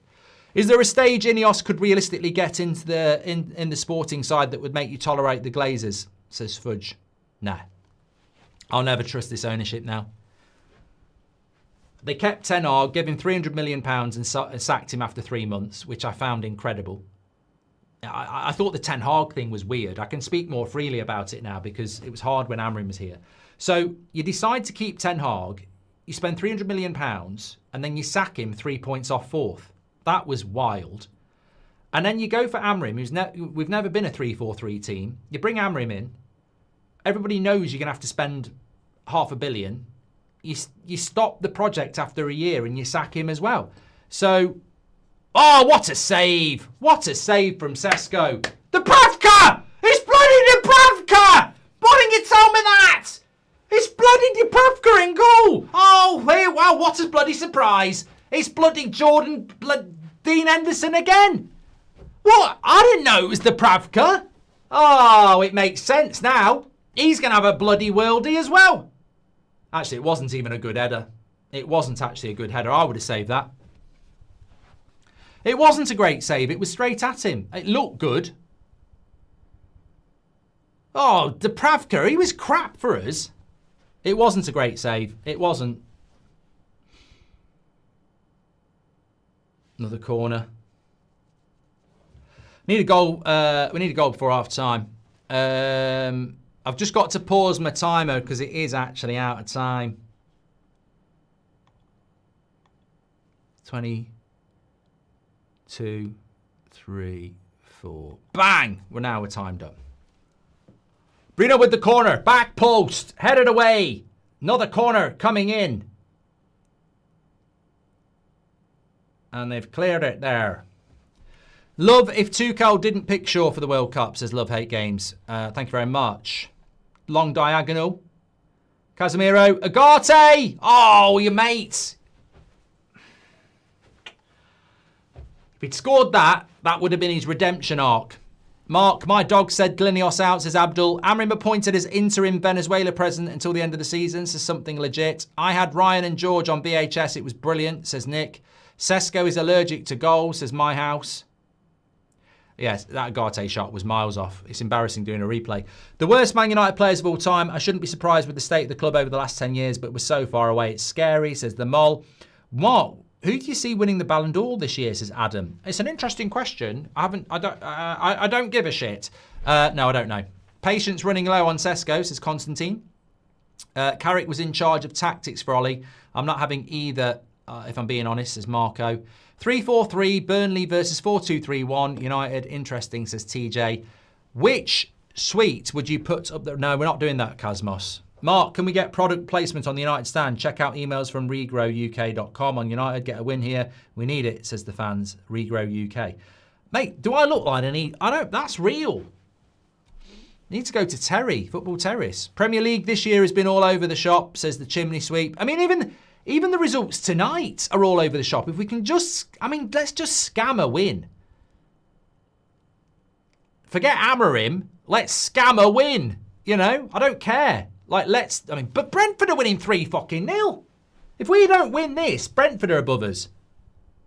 Tottenham are losing, that's good. Palace and Villa don't care because Villa are miles ahead. Everton are drawing against Wolves. Chelsea are going to lose. Man City are drawing with Brighton. Newcastle are drawing. Oh, mate, we've got to win. We've got to win. Cunha! Good shot, straight at the keeper. Dorgu best on the field right now. Great signing, says Chris. Casemiro's on the retirement tour, just effing around out there, says Shaw. I would take Casemiro off for Mainu. Yeah. Can't be any worse. Let's all make believe that we're still friends and we like each other. That's that performance from United, actually. That is literally it. Let's all pretend. Lovely ball into Dorgu. He's got to finish. Oh, off the fucking line again. You're a bloody joke, mate. That's 2 off the line. Even the dog's barking now. Bloody dog. Ooh. No, it doesn't work. Dorgu nearly scores off the fucking line. This can't go on.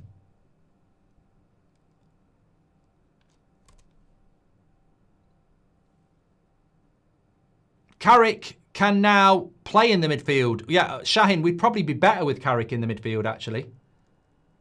Oh, my God. This is painful. Would you rather have a night with a dog, but no one will ever find out, or have a night with the dog, but everyone thinks you have? What are you talking about, Jake? The owners will bring MG10 back to make themselves look good. Mate, I don't know what it is about people thinking Mason Greenwood coming back would be a good thing.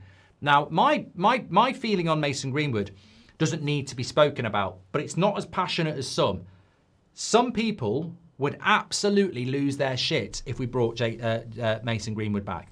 I'm sure you've answered this before, but who's your first choice? Says Garan. What, as interim?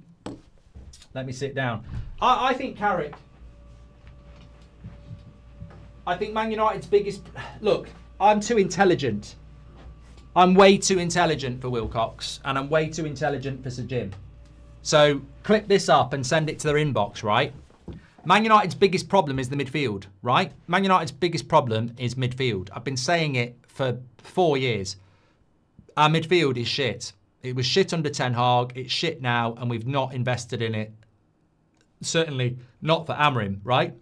So, if I'm looking for an interim and I'm not going to spend in January, which is criminal, by the way, if I'm not buying a midfielder in January, right, let me just make this really easy, yeah? They don't want to buy a midfielder in January, which is criminal, right? So, message to Sir Jim. One of our best midfielders of the last 20 years is Michael Carrick. If you're not going to buy a midfielder and your midfield is the biggest problem, then bring in Michael Carrick, who used to play in the midfield and might, just might, be able to get something out of some of these midfielders. But bringing Ollie in over Carrick is madness to me because Ollie wasn't a midfielder. And, you know, our biggest weakness is midfield. So, well, of course I've got wine on my lips. Look. That's what happens. It's not lipstick, even though if it was, so what? So yeah, I would do that. I would do that. Anyway, get your comments in. Thanks everybody for all your super chats. As always, absolute legends. Please do subscribe to the channel as well. We're live every morning at 10 o'clock, every night at 8 o'clock, every afternoon at 10 o'clock. And we're only 50 subscribers away from 233,000. Lazy admin hasn't updated that. So they'll do it now. But let me just tell you what's going on in other games, because there's... Chelsea have equalised! What the bloody hell? And Leeds are winning at Newcastle again. It's 2-1 to Leeds at Newcastle, which is good for us. I need to... let me just show you the league table. We'll come back to the stats in a minute, but let me just tell you what's going on in the league. For me, half-time, just sack Pat. No. Get Mainu on for Casemiro at half-time. 100%. Casemiro is an absolute bag of potatoes. He should be sponsored by Walkers. I was a bit slow on that one, but Casemiro should be sponsored by Walkers, and Gary Lineker should be doing an interview with him because he's like a sack of potatoes. So get Mainu on for Casemiro. He's buzzing, ready to go. The story's there, isn't it? Mainu's going to play his best game he's ever played when he gets on the pitch for Man United. He's like that, you know those cars you used to get as a kid where you get on your carpet and you go, and you hold the wheels because you go back and you know those cars that you get them on the carpet and you go, and then you let it go and it flies. Mainu's like one of those, ready to go. So that's what I would do. That's what I would do. But league table, as it stands at the moment, that is where we are. We're in 7th place because Chelsea are drawing as well now and Brentford are winning.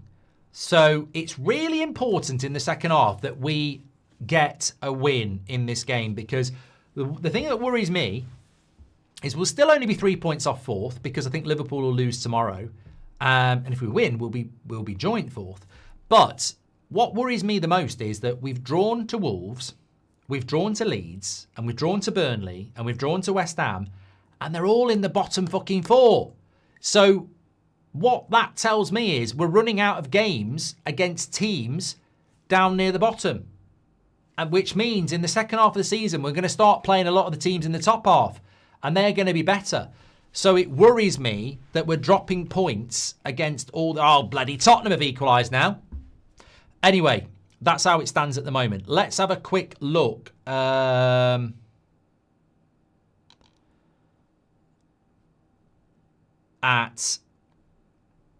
I wish I could just read you the message I've got, but it'd be very unprofessional of me. Right, look at that. We've had 12 shots to their 2. We've had 6 on... They've not even had a shot on target and we're losing 1-0. That's because it was a deflection. 68% possession, 12 shots to 2, 6 shots on target to their none, 4 corners to their none. I mean, if we do not win this game, it will be a travesty. Like, Burnley are shit. Like, they really are shit. So we've got to... Look, I don't even care. Scam a win for Amarin. You know, just get the win and move on. That's all that's mattered because that's a bloody joke. And also, you know what? I may not be as animated as I was before because I just feel broken by this ownership. You know, seeing people like Jason Wilcox and Omar Barada. I mean, you know, when I see them in the stand, I don't feel anything. They're not Man United people. You know when when you're at an intimate wedding and you see 2 people and you're like, who are you? That's what it's like. It's like, why are you here? Who are you? Yeah? What, you know when you get home from work sometimes and you walk in the kitchen and somebody's there that you don't know. You're like, who are you? What are you doing in my house? Like, this is what I feel about Wilcox and Barada. Every time the camera's there, I'm like, I feel nothing towards you. Nothing. Who are you? Who are you? But we've got to win this game. We've got to win this game because... And also, let's be very fucking clear. That goal that Martinez scored was a goal. And in a former life, there'd be a very angry Goldbridge screaming and shouting about the PGMOL. And in fairness, if I could be arsed, I probably would. But first and foremost, the PGMOL are shite, and we all know that. And second of all, there isn't a second of all. I mean, that's a goal. That should have been a goal.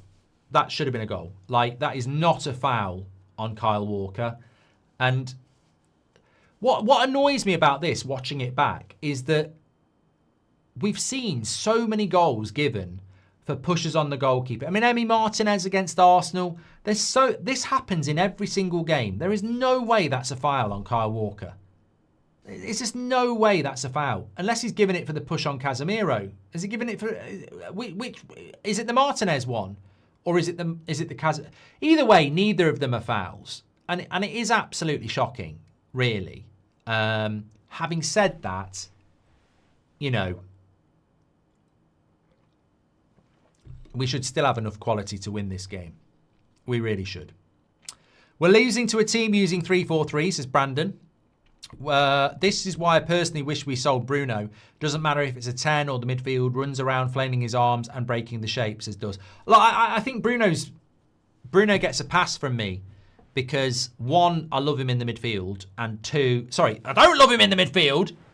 That bloody Malbec's spiked. Spiking my bloody drinks. You know, sometimes people spike drinks for sinister reasons. They're spiking my drink to make me say I like Bruno in the midfield. I don't like Bruno in the midfield. I like Bruno in the number 10, but honestly, I do actually think that United, again, have exposed themselves as idiots. Our fitness department's still shit, by the way. I don't know why people have forgotten about the fitness department. It's crap. We've still had loads of injuries this season. Fitness department's been shit for years, and he's still shit. I don't think Bruno's even fit. I think he's lied. I think he's gone, oh, it feels fine. I don't think he looks anywhere near match fit to me. I don't think he should even be starting. So I presume he's going to come off at some point because I don't think Bruno looks at it. Calling it now, the board is so incompetent that we lose the next game or two, then they panic buy a midfielder, says Ruben. From getting bothered about City and Arsenal, we're bothered about Leeds and Tottenham, says Sahab. I tell you what, we're going to struggle against Brighton. There's 8 minutes to go at the Etihad and they're drawing 1-1 with Man City. We're going to struggle. We need to stay in the FA Cup on Sunday. That's going to be a tough game. That's going to be tough. This is shit. Have you noticed that Wilcox and the other crapper only go to away games? Mount on, Sesko off, Cunha striker and Mainu for Casemiro, says Lewis. Scott Page says, I'm sick of it. Why can't one person see Casemiro is done? Mainu sat there. I just don't get it. I've watched United for 36 years and I'm worried they think Amrin was to blame. Players are, says Scott Page. No, I think the general consensus is pretty much universal that Casemiro needs to come off. Casemiro just is. You remember the last few weeks of the season where we won the FA Cup with Ten Hag, and Casemiro just looked like he was having a fucking laugh. You remember that game against, I think it was Burnley, where we were winning 1-0 and he just headed it to Onana and it led to a penalty. He's in that having a fucking laugh mode, Casemiro, and he wasn't having a fucking laugh before November when he wanted to get picked for Brazil. But now he's back in with Brazil and Ancelotti's going to take him to the World Cup. He's back in the have a fucking laugh mode. And what I mean by that is he'll shoot from 40 yards or, you know, he'll try and whip a crossing that nobody can see and he'll leave a fucking runner. But our midfield's shit. They're shit, but so are we. We're rotten to the core, says Benny. Amrin football was better. Wilcox sweating. Is this the identity he was looking for, says John. Yeah, but you know what? I prefer a back four, but that's not what we employed. That's not the project. And I think Amrin never should have gone to a back four because that's not what he is. And I think Wilcox is a dickhead for trying to make him to go back to back four because that's not what you employed. What Wilcox should have done is forget Neville, forget me, forget you, forget everybody saying a back four. That's not what we employed. We employed a 3-4-3 and we're going to follow it through. Just shut out the noise. He's an idiot for trying to get a 3-4-3 coach to go with a back four. But I like the back four. I prefer the back four because to me it's like the back four is English, whereas 3-4-3 is like trying to learn Spanish. I don't know it, or Portuguese in this case. So I like the familiarity of a back four. But the stupid thing about Wilcox is our director of football, I think he genuinely thought if we go to a back four, we'll start winning more games. We sacked Ten Hag with a back four. We sacked Ollie with a back four. We sacked Van Gaal with a back four. We sacked Mourinho with a back four. We got rid of Rangnick with a back four. So, you know, the back four thing, to me, was only ever a preference. It wasn't a cure. Because the back four will not be the reason Man United start winning games. It won't. The reason we start winning games will be better players. So you can have a preference on back four or 3-4-3, but they chose the 3-4-3. So I do prefer a back four, but it won't necessarily solve our problems because we've played back four before and lost. If Brian is playing good consistently, how will we play Ahmad? And if Ahmad doesn't play, won't we have the same problem we had with Mainu? Can't play, want to leave. I think it's going to be really interesting because what we're going to have, I can't get everybody in a back four. So Bruno's got to be the number 10. That means you've got to drop. No. You could play Cunha as a false 9, Ahmad on the left, and then Burma on the right. I think we're going to have to do that. Hot take, I think we'll win this game.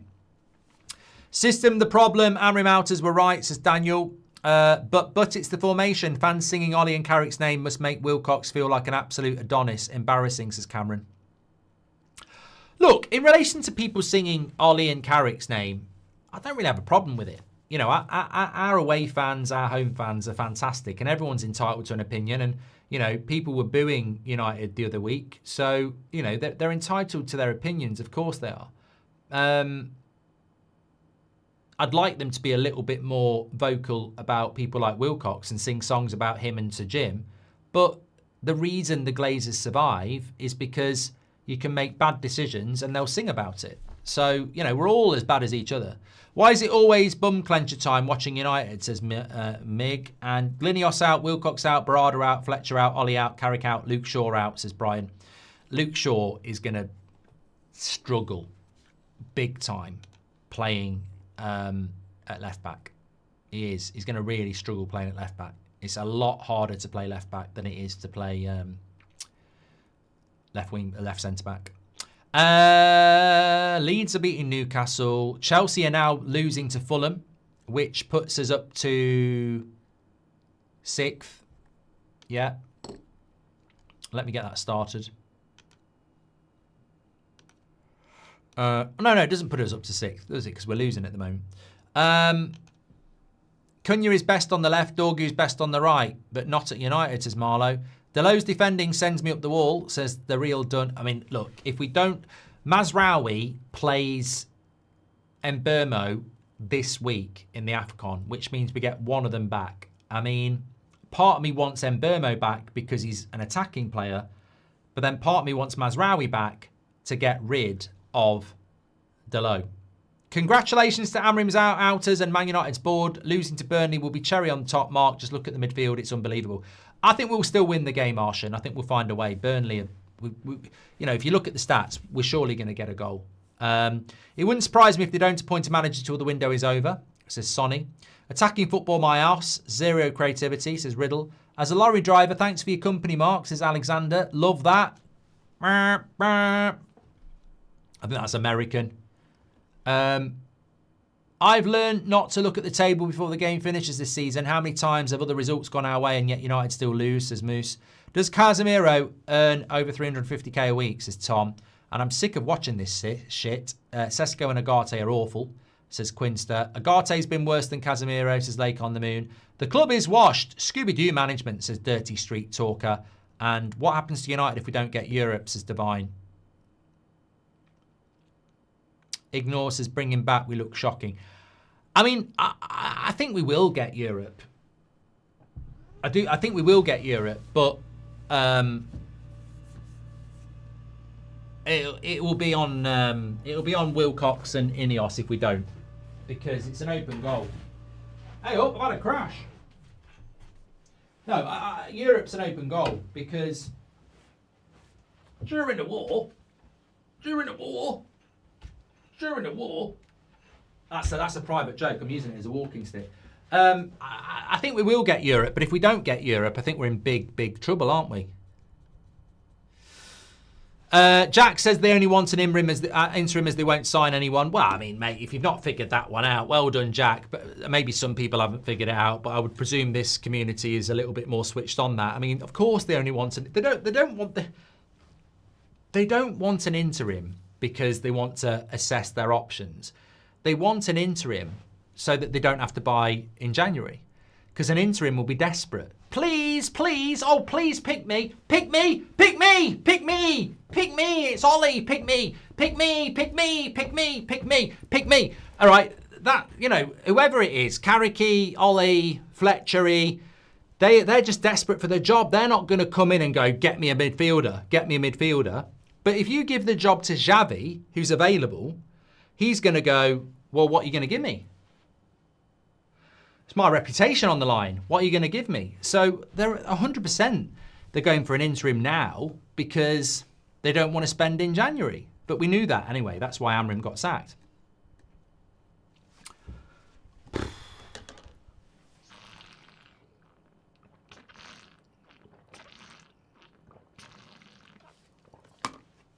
Everton have had a red card. Imagine if Wolves win again. Everton had 2 red cards. Everton is red, yeah. Well, Fulham are going to beat Chelsea. Newcastle are losing to Leeds at home. I mean, this Premier League season, I mean, if we don't get Europe, it will be unbelievable because it's almost like everybody's saying United. It's almost like every other club in the Premier League supports us. Arsenal must be over the fucking moon. Man City are drawing to Brighton in the 90th minute. Anyway, enough of that. Let's get back to this. The real entertainment. United. If Ollie comes in, do you think the Glazers will buy him anyone? No, Alex, no. I tell you what, if I could bring anybody back on loan, I'd bring Rasmus back. Desperately think we need another striker. We haven't got any midfielders on loan, have we? I mean, we've already brought Collier back. I mean, obviously I want a midfielder, but I would bring... Rashford won't come back from Barcelona. He's not that stupid. Yeah, but Rasmus is scoring goals, isn't he? Here we go. Sesko, Dorgu. Give Wilcox the job and see if he backs himself in January. Man Utd behind Jack Fletcher now says. I tell you what, if Wilcox was the manager, he'd definitely buy. Love the club, but it makes me sick what it's turned into. I feel guilty for wanting the club to burn, says Lee. We're going to win this, Lee. Don't worry. Agate looks like a little puppy, says Mr. Whelan. He's terrified. He's looked like a lost puppy for a long time, to be fair. Bonglahor Water Pratt saying you make videos in your mum's basement. Mate, he lives round the corner from me. He knows where I fucking live. Mum's basement. I mean, God, look, he's doing it for a laugh. I walk past his house about 4 times a week. He's just having a laugh. Don't take it seriously. I mean, I've bitten on it a little bit there, to be honest. Just watch the channel to City's game. Is the Etihad always empty, says Ebo, or are they doing a protest? To be fair, there's probably not many people going to come up from Brighton on a Wednesday night just after Christmas. So there won't be many Brighton fans there. And Man City only really fill it when it's a big game. Vauxhall Conference League, here we come, says Tommy. Ineos are worse than the Glazers, but the British media won't say anything about Sir Jim and Wilcox. It's up to us to get them out, says Armin. Mate, I'll tell you how look, I'll tell you. I said it on the morning show, right? I got sent a clip 2 minutes before I went live this morning of Rio Ferdinand saying what a great guy Jason Wilcox. He's a good guy. He's an honest guy, you know. And I'm like, Rio, I know the club have given you access on the tour, and I know they give you interviews, and I know you've done some deal with them. But mate, you also want to be an influencer. If you're going to sell your soul, do it on the quiet. Don't do it. So, I mean, the arrogance of Rio to think he can do a video and make us all go, you know what? Rio says Wilcox is a good guy. He must be a good guy. But that just shows you the power that United have with, you know, ex-players, the media, journalists. They must be literally there going, say something nice about us or you won't get an interview. Manchester United, I wonder if Trump can chop her in and kidnap Wilcox, Barada and the Glazers, says Rob. Well, they need bloody doing for crimes to football, definitely. Bruno playing a bit deep here. Sesko is putting in a really good audition for a permanent place on the bench, says Marlowe. He'll score tonight. Wilcox should have put himself as caretaker manager, says Mikey. Our defence in a 3-4-3 or 4-3-3 isn't bad. The problem is we can't score, says Spiritual. Fletcher out, says Dicio. Surprised Wilcox isn't applying for the interim job since he knows it all, says Chizzy. We look like a team that is coached by an under-18s coach. Jokes aside, we paid out Amrim 27 million. Should have got Gallagher at that price, says Hazza. Wilcox, at least he knows how to run a comedy show, says United Forever. Here we go. Bruno, lovely ball. Goal. Sesko. That was a good goal. You got to say that was a good goal. That was a good goal. That was a good goal. You know, I've got to say, jokes aside, that was a good goal. And all you Sesko haters can sit down because he's just scored a goal. So, shut up and have that. Happy for him. It was a good goal. Look, mate, look at Bruno in the 10. And that's why Bruno's a 10. Look at that pass. Look at that pass from Bruno. Look at that pass from Bruno. Right? Look at that. And that's why he's a 10. And that's why the lady loves milk tray. And that's why Bruno's a 10.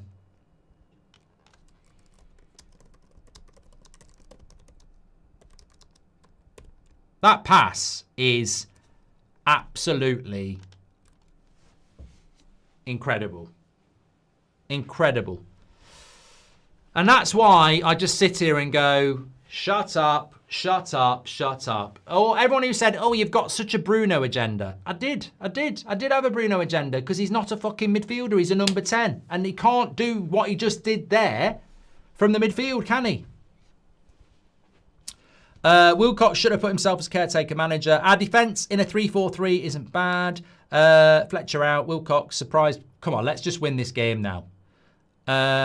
Still waiting to see the FC 26 version of Sesko. I could score 30 Premier League goals with him. I scored now, Sean. Chelsea losing again, Mark, says Andy. Right, we've basically got 40 minutes to get the winner. Just calm down. Aka says, how come Sesko lacks power in his shots? This Sesko version is so different to last season. And they need to switch Dorgu and Cunha as well, says JJ. Themo says, I'm new to the community, Mark. Love the content. What do you think of Roy Keane talk today throughout the media? It's all such a circus, best in class. They'd never go for Roy Keane, though. He's not a yes man, is he? I'd go 4-4-2 against their back three, causing issues with tracking striker runs, says Binios. And why did Walker fall forward when Martinez held his back? Oh, it should have been a goal, Stephen. Does anyone like to fart under their duvet, then trap themselves under it, says S. Civi. Sorry, apologies. I shouldn't have read that. Burnley are really bad, aren't they? Like, they're really bad, Burnley. Can we play Burnley every week? They're proper shite. Which is why we need to beat them. So we've got... Oh, but Bournemouth have scored against Tottenham 3-2. They're going to get their first win since October. Bournemouth are going to get their first win since October. Brentford have beaten Sunderland 3-0. That's a big win for Brentford against Sunderland, isn't it? Sunderland have been doing quite well. Palace have drawn with Villa.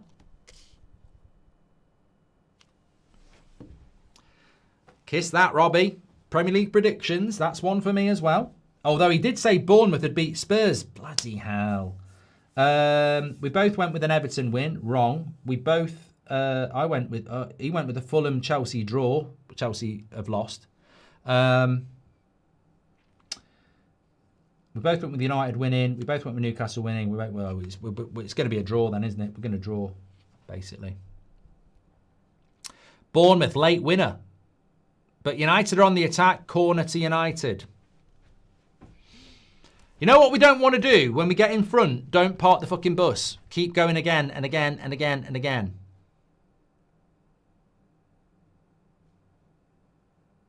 Nick says, what do you say to the fact that Bruno still created the most chances from midfield? I agree he's better at 10, but can't do it all.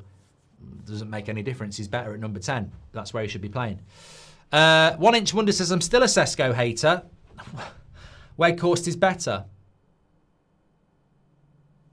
Tottenham is losing against Bournemouth, says Blade Knight. Big Sam, says Viking Crypto. No one else can make that past. Amorim was a prat, says Robert.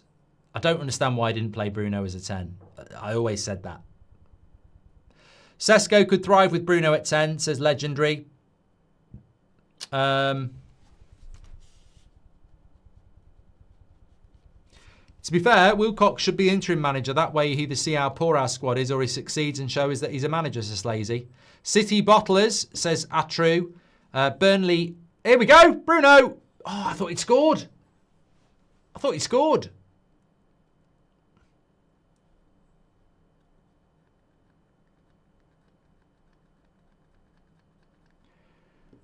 Long ball over the top. Long diagonal. Just side netting. Burnley's playing like an academy team, says Rahul. All the haters sit down, says JR.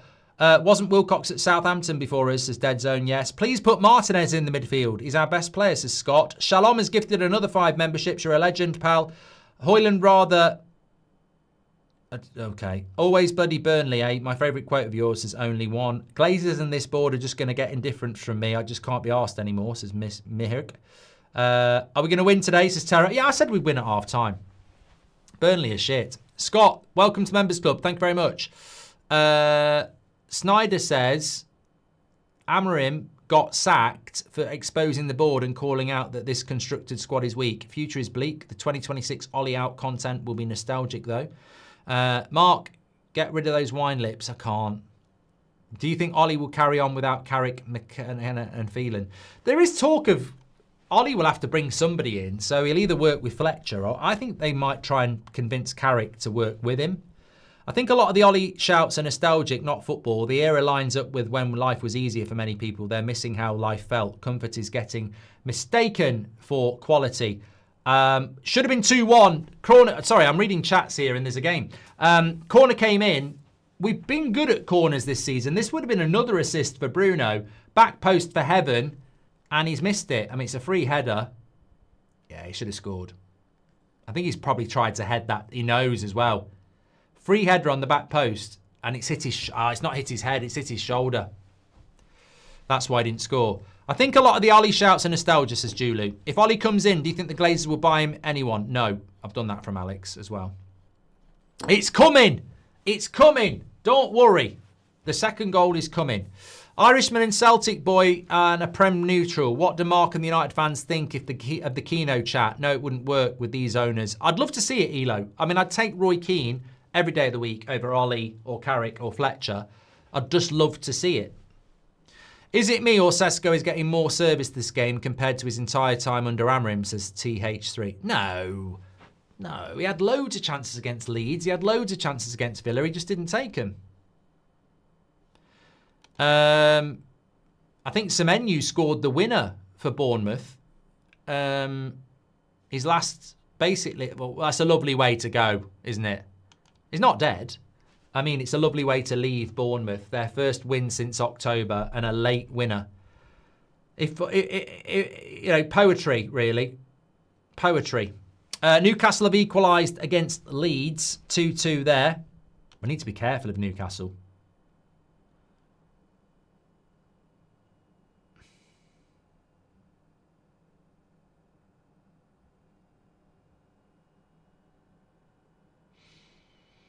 Lots of intensity from United here. Fans who think we're improving is like a husband watching the love of his life getting gangbanged while cheering, "This is terrific, lads." I mean, that's a hell of a thought, Hell Badger. Now that Amri's gone, do you think United should keep Mainu and play him, or she should leave on loan, says Gary? Well, he's not on yet, is he? I presume he's going to come on at some point.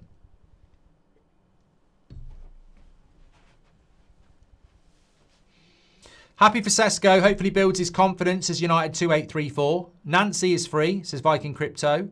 Gonna teacup my boyfriend, says Rehan. I don't know what that is. Just come in. How have we been first half, says Johnny. You've come in at the right time.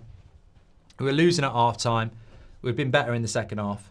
If Man United doesn't get into the top 4 today, we're proper shite. We should get into the Champions League. Ineos out, says Edits. Thank you very much. I love the milk tray reference. You can probably pull off the milk tray man look. Hold on, hold on. Oh, what a goal. What a goal by Sesko. I tell you what, you're in trouble. I tell you what, you're in trouble. Everybody who's had a pop at him, you're in really big trouble. You are in big, big trouble. You've been taking the piss out of Sesko and he's just scored an absolutely brilliant goal. This is what I mean about patience and young players. He hasn't been doing that well, but he's a learner driver. Fivel's having a right. He's getting the tissues out. That is a lovely finish. That is a lovely finish by... I want to know who put the cross in as well. Was it Shaw? Dorgu. What a ball. That's lovely. What a goal. What a goal. What a goal that is.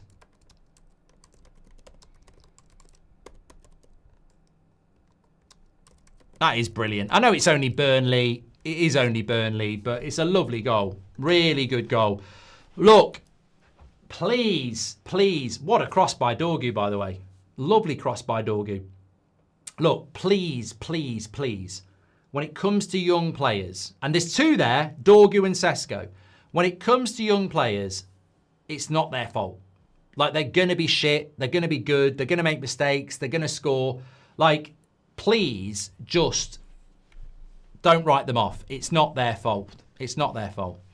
Thank you very much. If Man United doesn't get into the top four, done that from Edit Cut. Is it me or is Sesko? Done that one from Smirker as well. Mount and Yoro coming on. Mount and Yoro coming up. Bruno, 60 minutes. Can only play 60 minutes. Computer says no. Get the 3 points. Easy derby win coming up for United. Haaland missing sitters. Pep is washed. Sesko banging them in, says Soul Sports News. Did we accidentally find a new winger in Dorgu, says Alex. And have that, you Sesko haters, says one and only. Happy for him, says Alan. That's our boy, says Ruler. Do you think a pivot with Martinez and Mainu works, says Mr. Manic? I mean, I don't think we'll do it. Bloody brilliant. The system was keeping Sesko down. Come on, United, says Nath. Oh, mate, please don't. Don't. Sesko missed sitters against Leeds and Villa. It's not, he had chances against them. And he's now playing against the second worst team in the league. So, look, he should have scored against Leeds. He should have scored against Villa. I'm pleased for him, but let's not pretend he's suddenly getting service.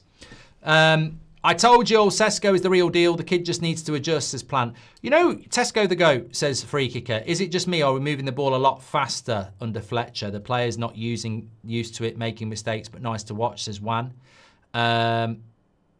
Sesko, Bruno will unlock Sesko, says Humphrey. Bruno, the number 10, who supposedly selects himself in deep role. It can't be the coach, so let's discredit our best player, says Humphrey. Happy for Sesko. Hopefully it builds his confidence as United.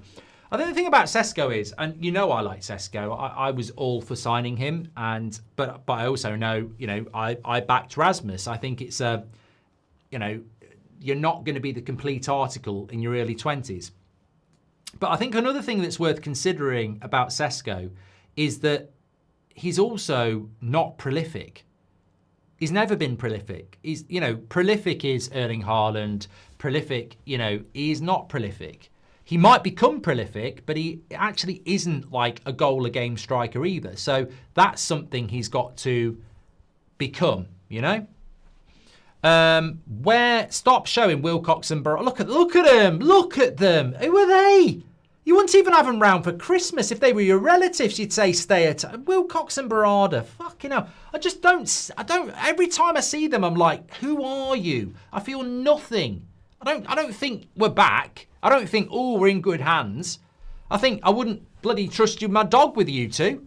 I'm not saying they're going to do anything to the dog, but, you know, people who believe that United is back are taking a piss. We're going to be shit again right after this season, 15th again, or will they prove me wrong, says Edits.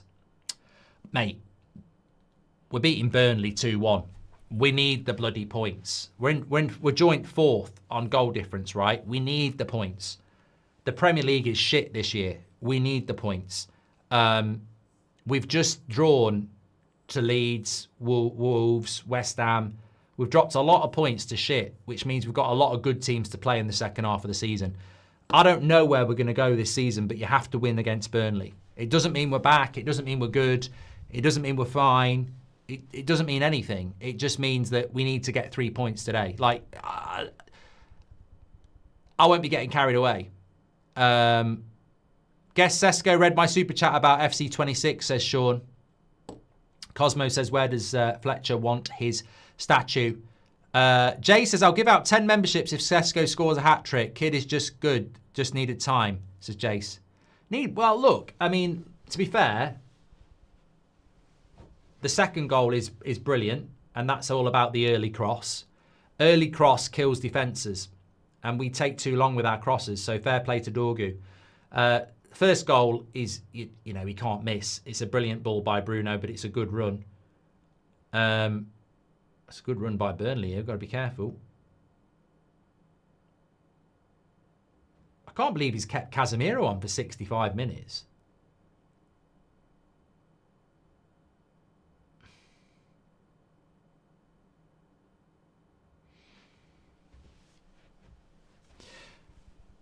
We need results. We're tired. Just need some positivity, says Gamby.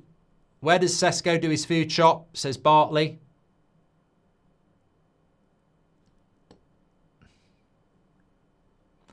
I reckon Dorgu should start over Ahmad, says Jamie. Hey, shut up.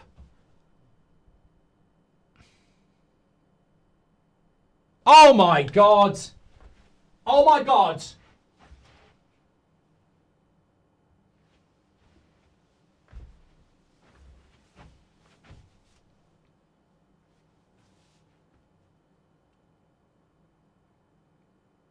Speechless. 2-2. I mean, I don't know how we're conceding to...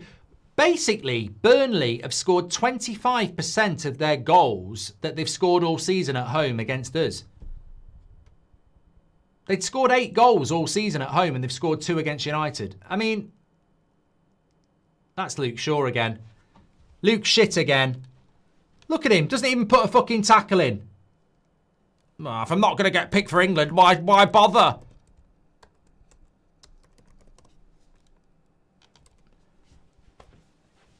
Oh, well, if I'm not going to get picked for England when I've been fit for 4 months, why should I bother? What's the point? Why didn't he tackle him there?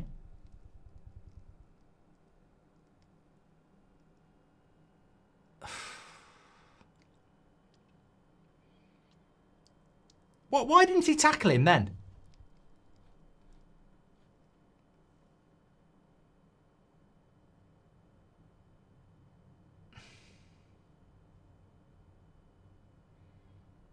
Giving a free kick to Burnley. Always bloody Burnley, says J-Dead. I mean, looks like Mount is on the right and Cunha is in the cam position, says Ryan.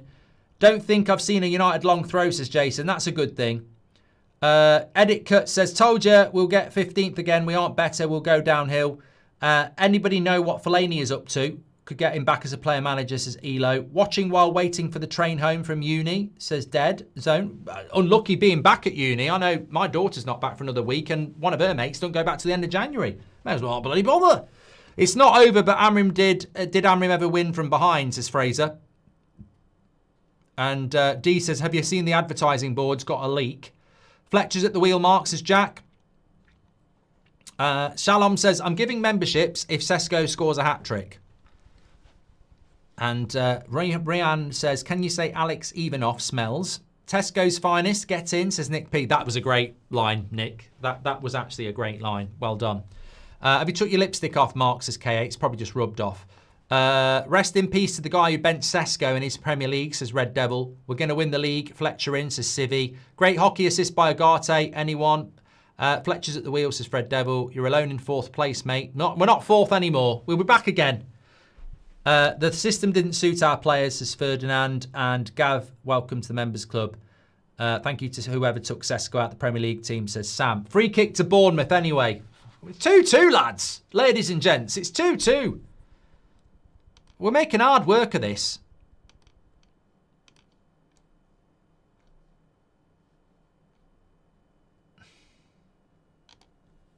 Yeah, we're not in 4th anymore. We're back down to 6th. We're flirting with top 4. We've been flirting with top 4 for fucking months. Just get on with it. They're gagging for it. No managers bounce anymore, says Win. Well, we can still win this game. We're just making bloody hard work of Burnley. Luke Shaw's attempt to tackle there is bloody atrocious on the goal, by the way.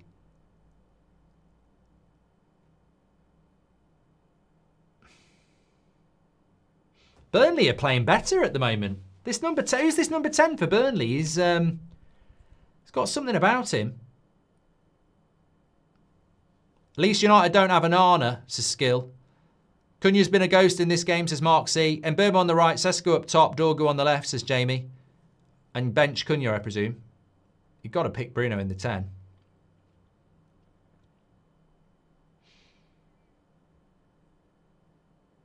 Go on, Cunha. Go on, Sesko. Take your time. Take your time. Calm down. Calm down. That's good. Well done. Well done. Well done. Just keep the ball. We need a bit of possession in the final third here. Go on, Dorgu. Have a shot. Unlucky.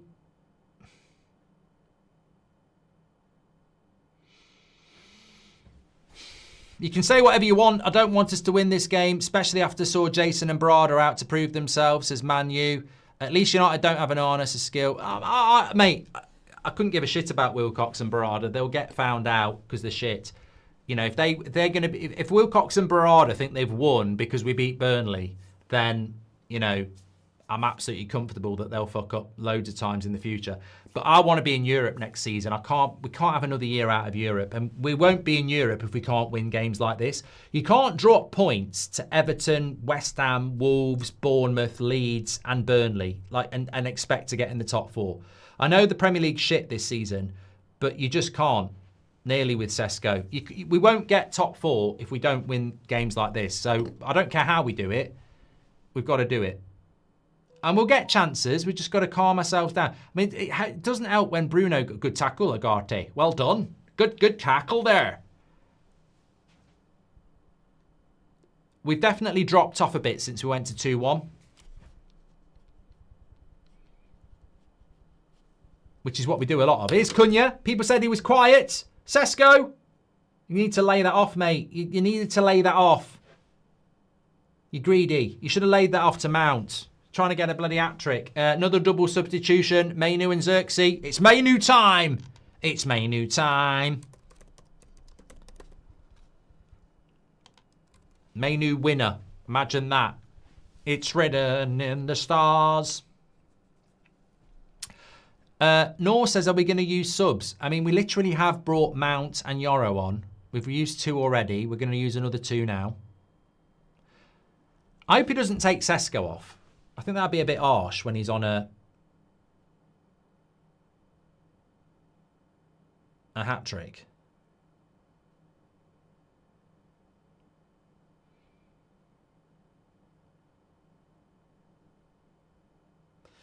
Burnley on the attack at the moment, though. He's been good, whoever that is.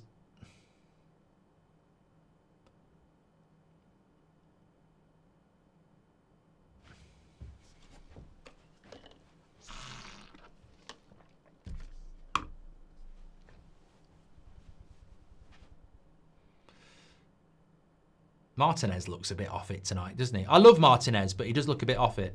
18, Cunha off for, well, I don't know who yet. Cunha off and Casemiro off. Yeah, so Cunha for Xerxes and Casemiro for Mainu. I like that. I like that. Please explain why it's Shaw's fault and not Martinez, says JD. Because he doesn't put a fucking tackle in. He never bloody does. How many times this season has Luke Shaw not put a tackle in? Man City for one. Jamie, welcome to the Members Club. Their number 10 is Marcus Edwards, played for Sporting. Yeah, I remember him. Great cross United. Now, I didn't know who it was, but now you've told me the name, I remember who it was. Cunha off, been way off the pace. He's gone. Bowles. Jaden Anthony, what a name to score against United, says Mr. Kid Rock. Grok, show a picture of Man United in top 4, says Robbo96. Well, we've still got time. Look, the fact that Newcastle aren't winning as well is quite good for us because they're the team that worries me the most about hitting the top 6. So Leeds doing us a favour here. What a good run Leeds are on. Unbeaten in ages. Wilcox and Barada, more like Statler and Waldorf from the Muppets. At least with the latter, it'd be a laugh, says Andrew. Are Wilcox and Barada actually aware of the fans' sentiments against them, says Armin. I'd say they would, yeah. Can't get away with Casemiro in front of a back 4, says Stephen.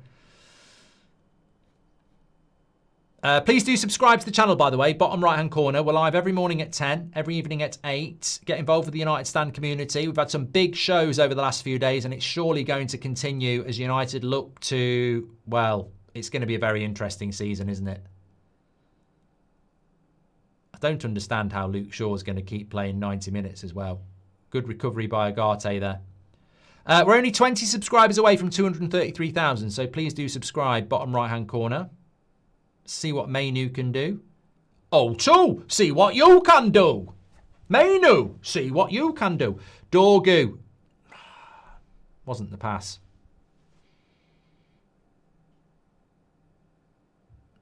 Good play, Mainu. Go on, move it. Oh, that needed to go into the feet of Dorgu. Some silly passes going on. Yeah, free kick, Xerxes. I don't know whether these subs are going to work, you know. Casemiro for Mainu makes sense.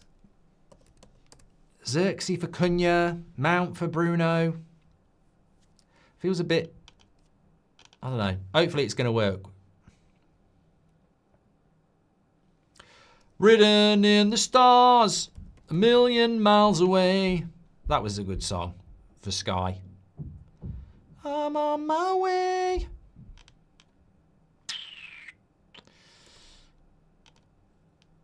"15 minutes to go. We need the win." Oh, yeah. We need the win.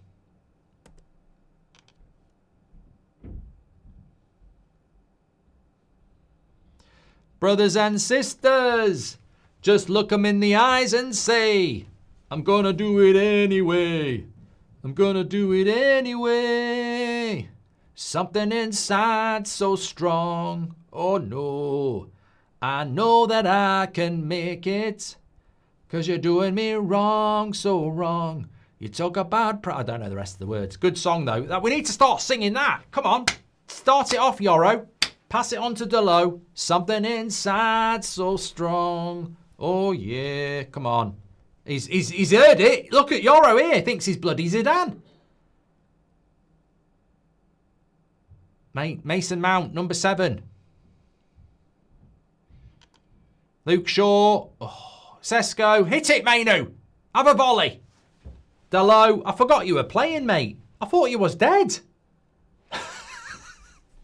I forgot about... Shoot, Yoro! Oh, it's Delo.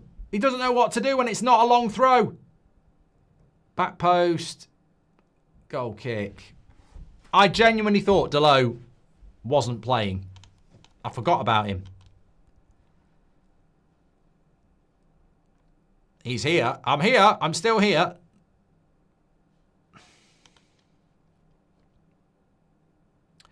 Nick Matt says, new channel idea, Goldbridge covers. I can't sing. Give it Giggsy till end of season, says Intellectual.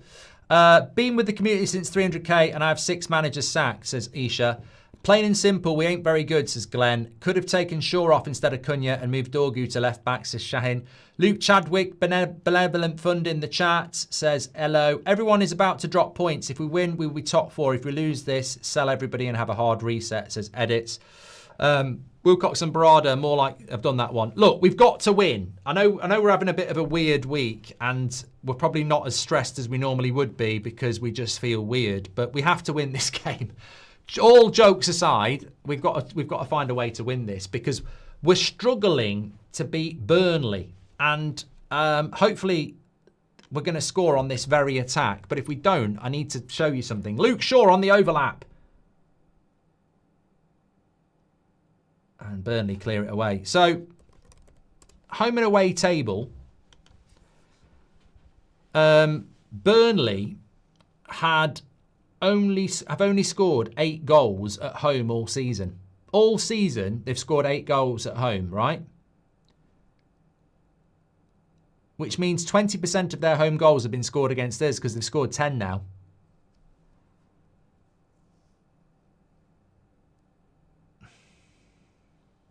Got to win this game. Don't sing, Susan. It sounds bad, says Big Jimmy.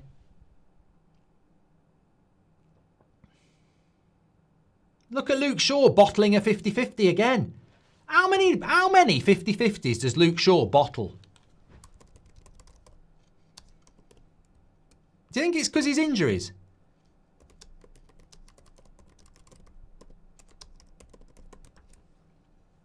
He just doesn't fancy him at all, does he? There's one there and he just ducks out of it again.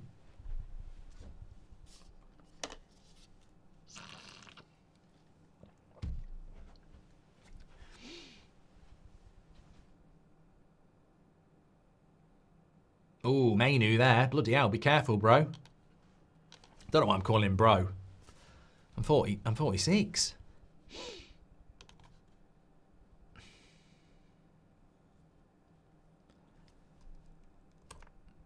Absolute donkeys running this club, says Marshy. If United draw and Arsenal beat Liverpool, it'll be 3 weeks on the bounce where the other big six have dropped points. Madness, says Shropshire.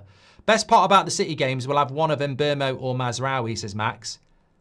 The best part of the City game is they've actually fell apart recently. I mean, I can't believe they've drawn against Brighton.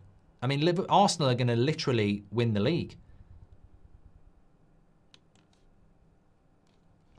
Thanks for all your super chats, by the way. You can do that through the $sign. Thanks everyone who subscribed. I think we have hit 233,000 now. Luke Shaw. Go on, run, Luke, run. He's got loads of space. Keep running. Shoot, Luke, shoot. Xerxes, cut it back, Dorgu. Oh, nearly. Dorgu and Sesko are the new Bale and Ronaldo. That was a joke. Don't take me seriously there. But it was a good cross.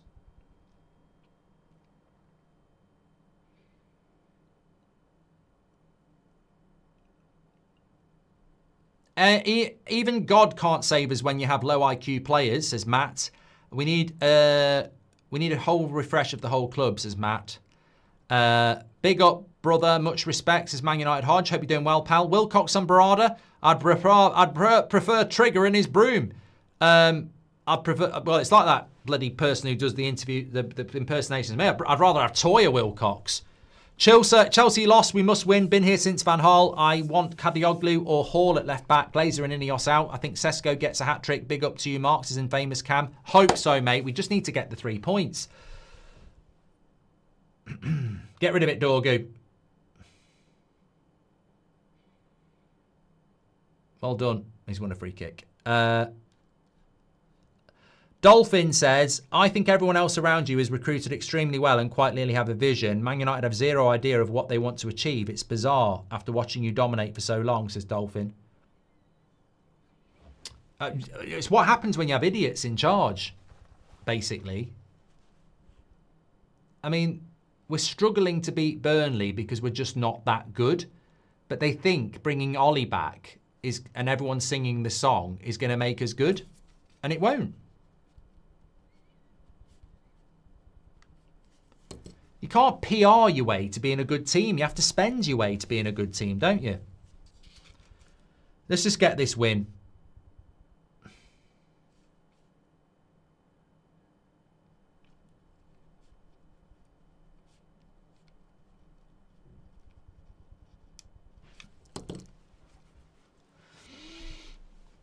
Leeds are beating Newcastle. This is incredible. I mean, I don't know what Leeds are doing. Leeds are on a madness. They're on an absolute madness. Lacey's coming on for Agate. Well, look, might work. Might work. I mean, the results are just there for us again, aren't they? During United's heart surgery, Glinios killed the patient, says Xander. Tesco, taste the Dorgu, says Rob Welsh. Sort of works. Josh says, you're a legend. Amrim and his staff are having a mad night out thanks to Wilcox and the lads. Struggling to beat Burnley. Let that sink in. Best case scenario, 15 points behind Arsenal. 15 points if they don't win. Corin, I would not bring Arsenal into it. I don't think that's got to... Luke Shaw's out of position. We've won it back, though. Dorgu man of the match, says Shahin. I think Dorgu's done all right the last few weeks. It's just not a popular thing to say, is it? Here we go. We've got them stretched here. Lacey, let's have a look what you're all about. Oh, no! No, he's nearly done a bloody Makeda. Oh, Lacey, so close. I can't believe it. He's hit the Denver. He's cut inside, and I tell you what, that needs to go in. That's a career starter, that. So close. He's cut inside, he's curled it, and it's so bloody close. I mean, we're talking Rooney against Everton, for Everton against Arsenal there. That's...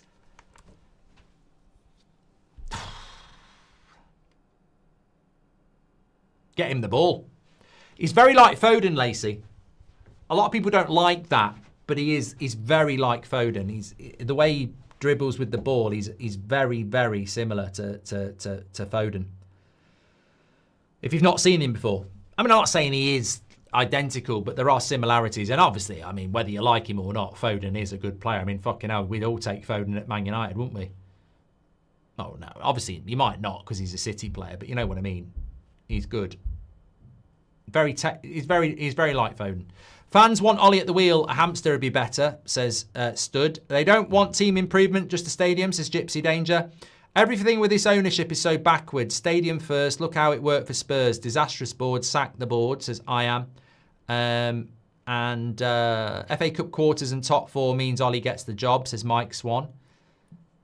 I'll tell you what, if you're Ollie, though, you need Fletcher to get 3 points today because these are not points we can afford to drop. So Ollie will be like looking at this and going, you know, we need to get a win because all these points are going to help me out.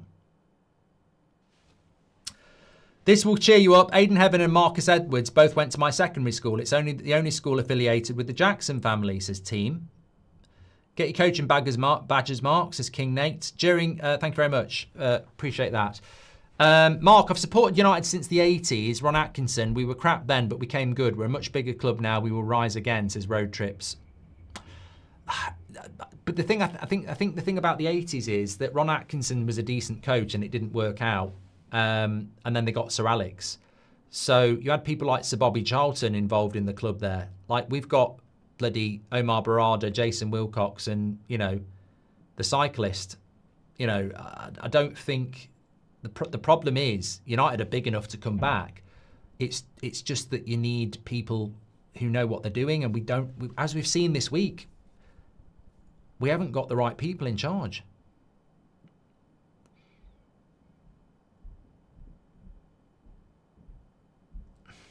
Dorgu, whip a cross in. Why is Delo shooting? Why is Mainu shooting from there? Come on, calm down. There's still like a good 6-7 minutes left. Done it again. Mark, thank you very much for that road trip rambles. It's that time where you start thinking about man of the match and player ratings. Remember to do your player ratings. If you haven't registered before, it's free to do it. You just scan the QR code or go through the link in the description. You sign up, you get an email, and then you can do every single game. Mark every player out of 10, 6 being the average, star for your man of the match. There's 1 or 2 players I think have done all right tonight. I just think, you know, there's one, unfortunately, there's 3 or 4 that have been a bit shit.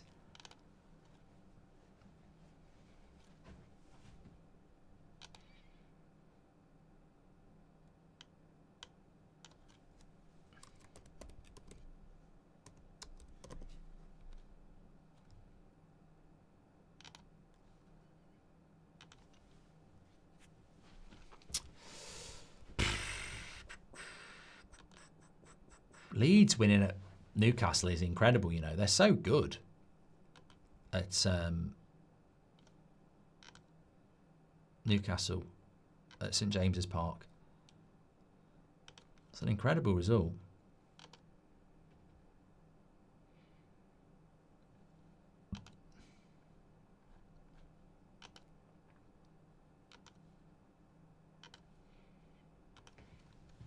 Mm-mm-mm-mm-mm.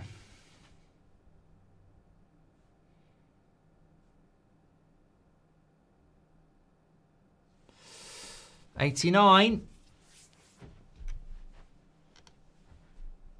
Hey Mark, commiserations. I'll come back to that. If the Glazers want the stadium so badly, why don't they build it now, or am I missing something, says Alexander. They need to get the money off the government. Kudos to Glinios, the cyclist masters of spin, says I am.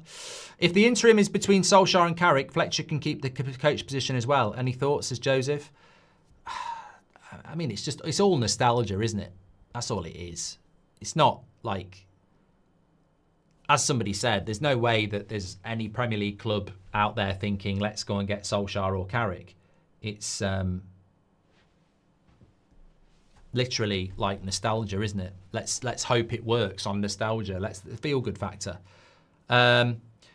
If the Glazers want... I've done that one. Thank you very much. We're 5th in a very competitive season. Drew 2 games and got sacked. Who do they think we are? We finished 15th last year, says Stardo. He didn't get sacked on results. Don't fall for the PR. He got sacked because he said, I want signings. What needs to be done to get the Glazers out of the club, says Theme. Well, the worst thing that can happen if you want the Glazers out of the club is Ollie comes in and everyone starts singing Ollie at the wheel because it just completely and utterly distracts everybody. One bright point, no long throw-in, says Alec. I agree. Man of the match. Mark, I've done that one from Road Trip. There was a commiserations one.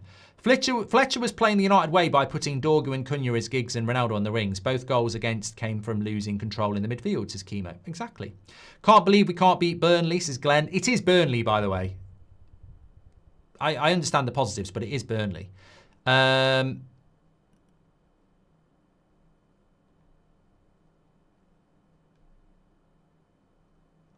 Control says, commiserations, but I'm sure this hasn't been the worst part of your week. City dropping more points, though, is the title race over, says Control. Well, unless Liverpool get something tomorrow.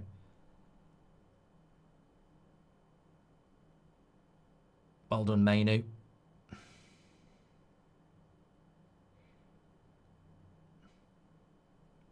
Five minutes.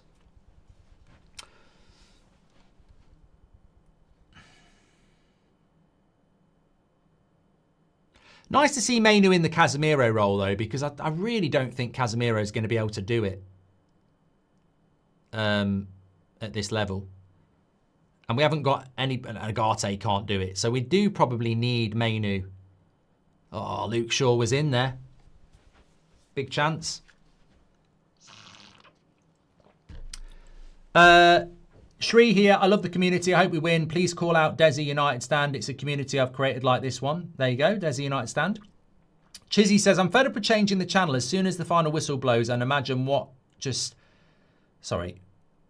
And imagine I just sat through didn't happen. 44 years old and never seen it so bad, says Chizzy. Sesko-y, Dorgo-y, Cunha-y at the wheel, says I am.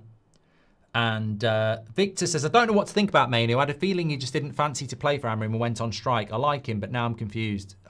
Needs to give, as I said there, Mainu needs to play where Casemiro was playing. At least he's got a little bit more about him. Casemiro hasn't got the legs. I know people say that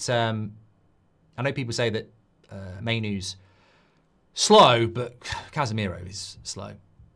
Ali at the wheel and Carrick on the pitch, says Andre. Drop off since Bruno sub is alarming. Mount been awful, says Geordie. I said that, didn't I? I think the Bruno coming off. How does Luke Shaw not control that ball, says Constantine. Fletcher failing as a father, not bringing in Jack, says Andrew. The only positive about this shit is seeing Wilcox and Barada squirm in the stands, says Goldbridge. How could you buy a club as good as United and turn it into this shit? Any others on Surfshark at the moment, says Stephen. Thank you very much. Well, we've got a couple of minutes to get this.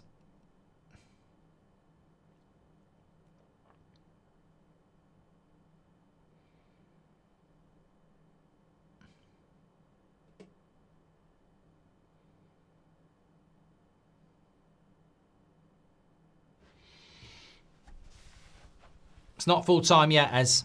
Can't wait for the AFCON to be over and we get Ahmad and Mbermo back. Xerxes and Mount haven't done anything since coming on, says Slazy. Missed opportunity again, says Eddie Mack. Yeah, don't forget to do your player ratings. Mark every player out of 10, 6 being your average.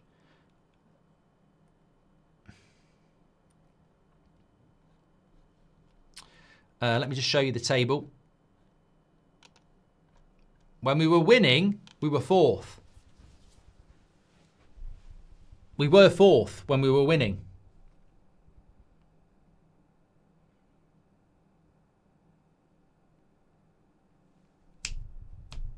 It's crazy, isn't it? Absolutely crazy.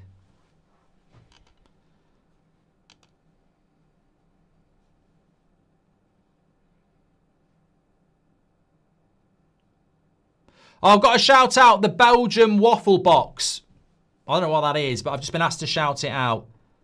The Belgium waffle box. Must be a business. Shout out the Belgium waffle box, you prat, from Nottingham. That's a mate I went to school with. Oh, it is real. The Belgium waffle box. There we go. Check it out, everyone. It's on Instagram. Newcastle have just equalised. Right, that means we can win it. Go on, Lacey. Oh, he's got a lovely shot on him, hasn't he, Lacey? Tell you what, Lacey can hit it.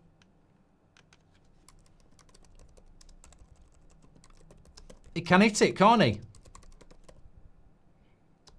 He probably shouldn't have hit it from there, to be fair, but I don't care. Promote the youth. Yeah, he probably, in hindsight, if that had been Delo, we'd have lost our shit, really. Yeah, he probably shouldn't have had a shot from there. But I'll always promote youth at United. You know, we should do that. And there we go, 2-2. That's shit. That's fucking shit. Well done, Wilcox. Well done, mates. Well done, Wilcox. I'm Jason Wilcox. I'm Ronnie Pickering. I'm Jason Wilcox. You fucking idiots. You absolute dickhead, mate. What a dickhead. Another 2 points dropped. Put it down to Wilcox. There we go. What a dick. How are we drawing against bloody Burnley? Yeah. Well done, Wilcox.